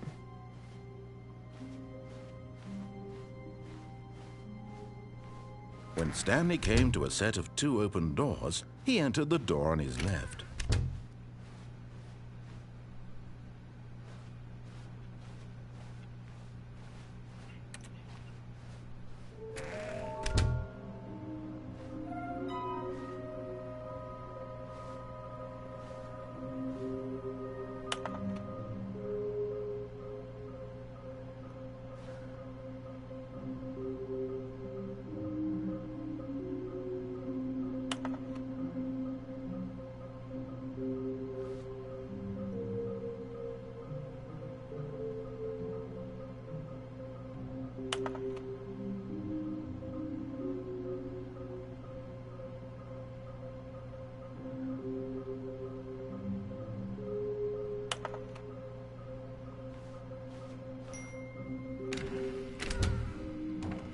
Oh, no. Oh, no, no, no, no, no, no, no, no, no, no, not again. I won't be part of this. I'm not going to encourage you. I'm not going to say anything at all.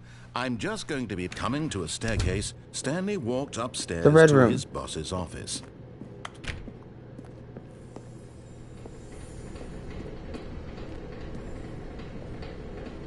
Another miniature Stanley figurine. This, you know, there really must be a snappier name for these things. What about mini-stands? Stanley figs. What about Stanlerines? Yes, I think I like that. Another Stanlerine under your belt.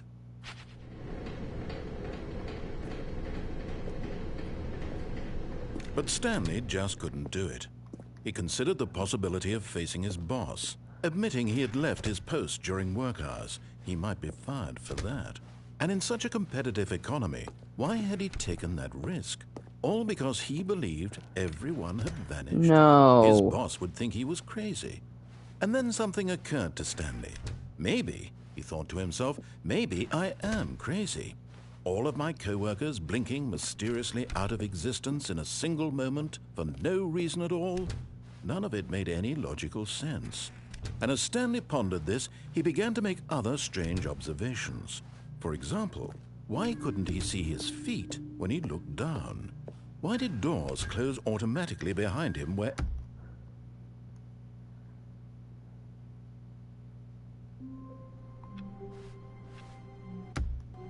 All of his co-workers were gone. What could it mean? Stanley decided to go to the meeting room. Perhaps he had simply missed a memo.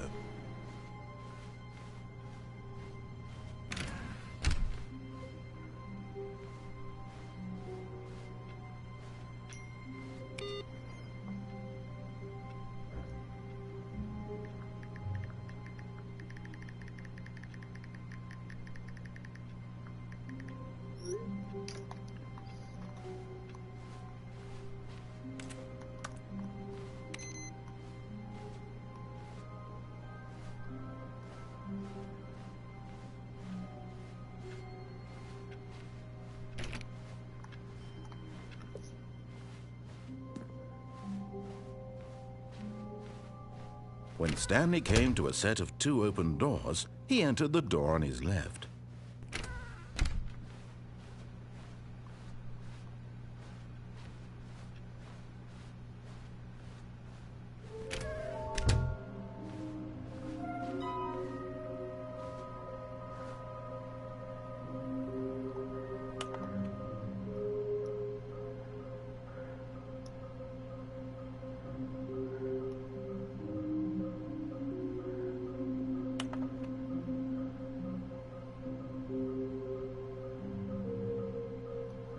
Somewhere both red and blue. Oh, come on. Coming to a staircase, Stanley walked upstairs to his boss's office.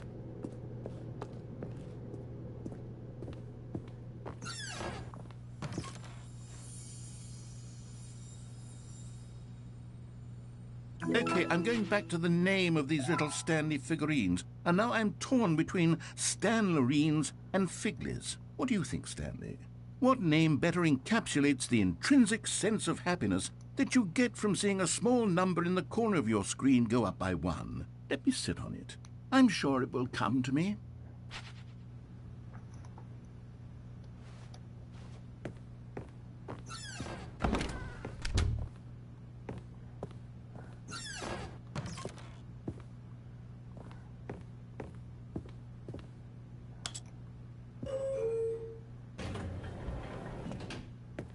I'm not doing that again. Stepping in, was once again stunned to discover not an indication of any human life. What could it mean? Stanley wondered aloud to nobody. He began wildly tearing through papers on the boss's desk, pulling books off the shelf, looking behind paintings, desperate for clues to his situation. But his attention was caught by a keypad behind the boss's desk. What could its purpose be? In fact, this keypad guarded the terrible secret that lay buried below his feet. And so the boss had Stanley was in such a rush to get through the story as quickly as possible, he didn't even have a single minute to just let the narrator talk. That kind of anxiety isn't healthy, so he relaxed for a few moments with some calming New Age music.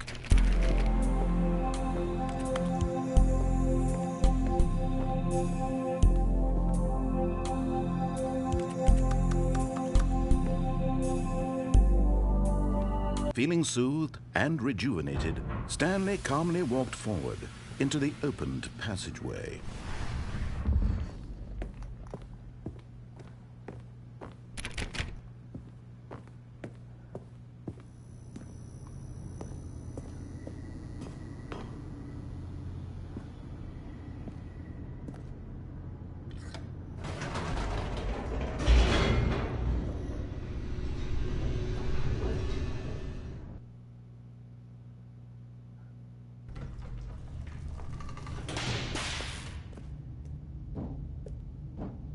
Stanley walked straight ahead through the large door that read Mind Control Facility.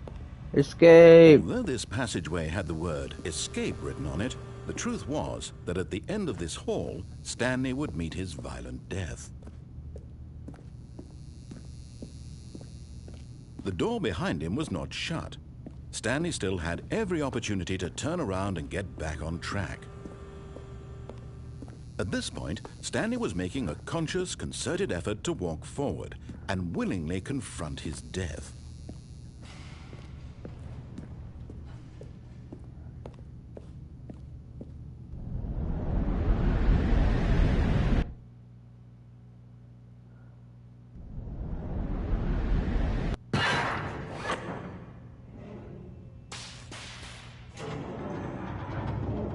As the machine whirred into motion and Stanley was inched closer and closer to his demise, he reflected that his life had been of no consequence whatsoever.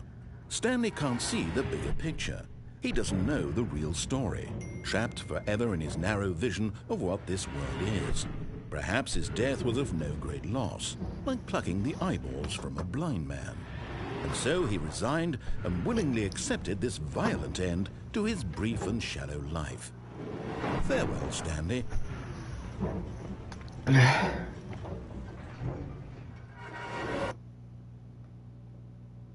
Farewell, Stanley, cried the narrator, as Stanley was led helplessly into the enormous metal jaws. In a single visceral instant, Stanley was obliterated as the machine crushed every bone in his body, killing him instantly.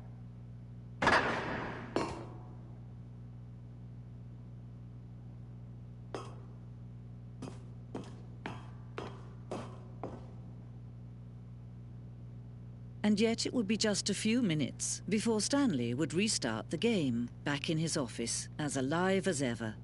What exactly did the narrator think he was going to accomplish? When every path you can walk has been created for you long in advance, death becomes meaningless, making life the same. Do you see now? Do you see that Stanley was already dead from the moment he hit start?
push the number 6.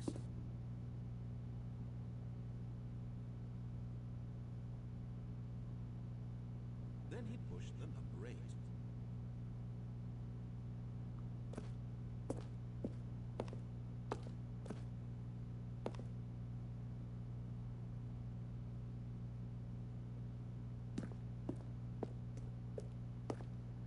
Now look closely, Stanley. See how it's impossible for the player to do anything in this room?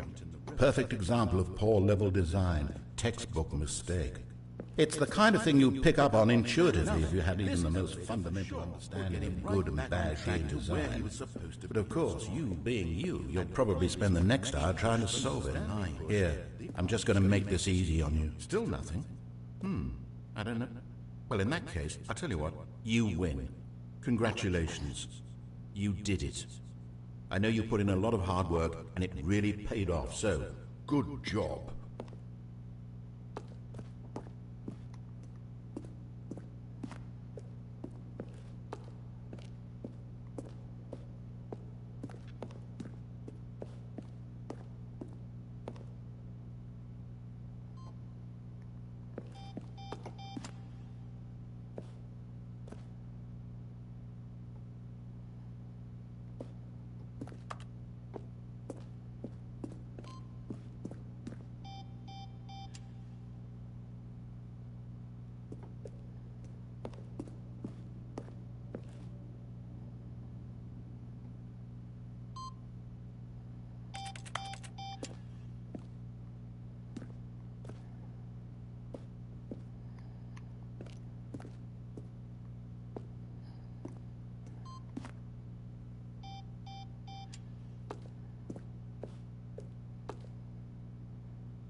Oh, look at these two. How they wish to destroy one another. How they wish to control one another. How they both wish to be free. Can you see? Can you see how much they need one another? Who? No, perhaps not.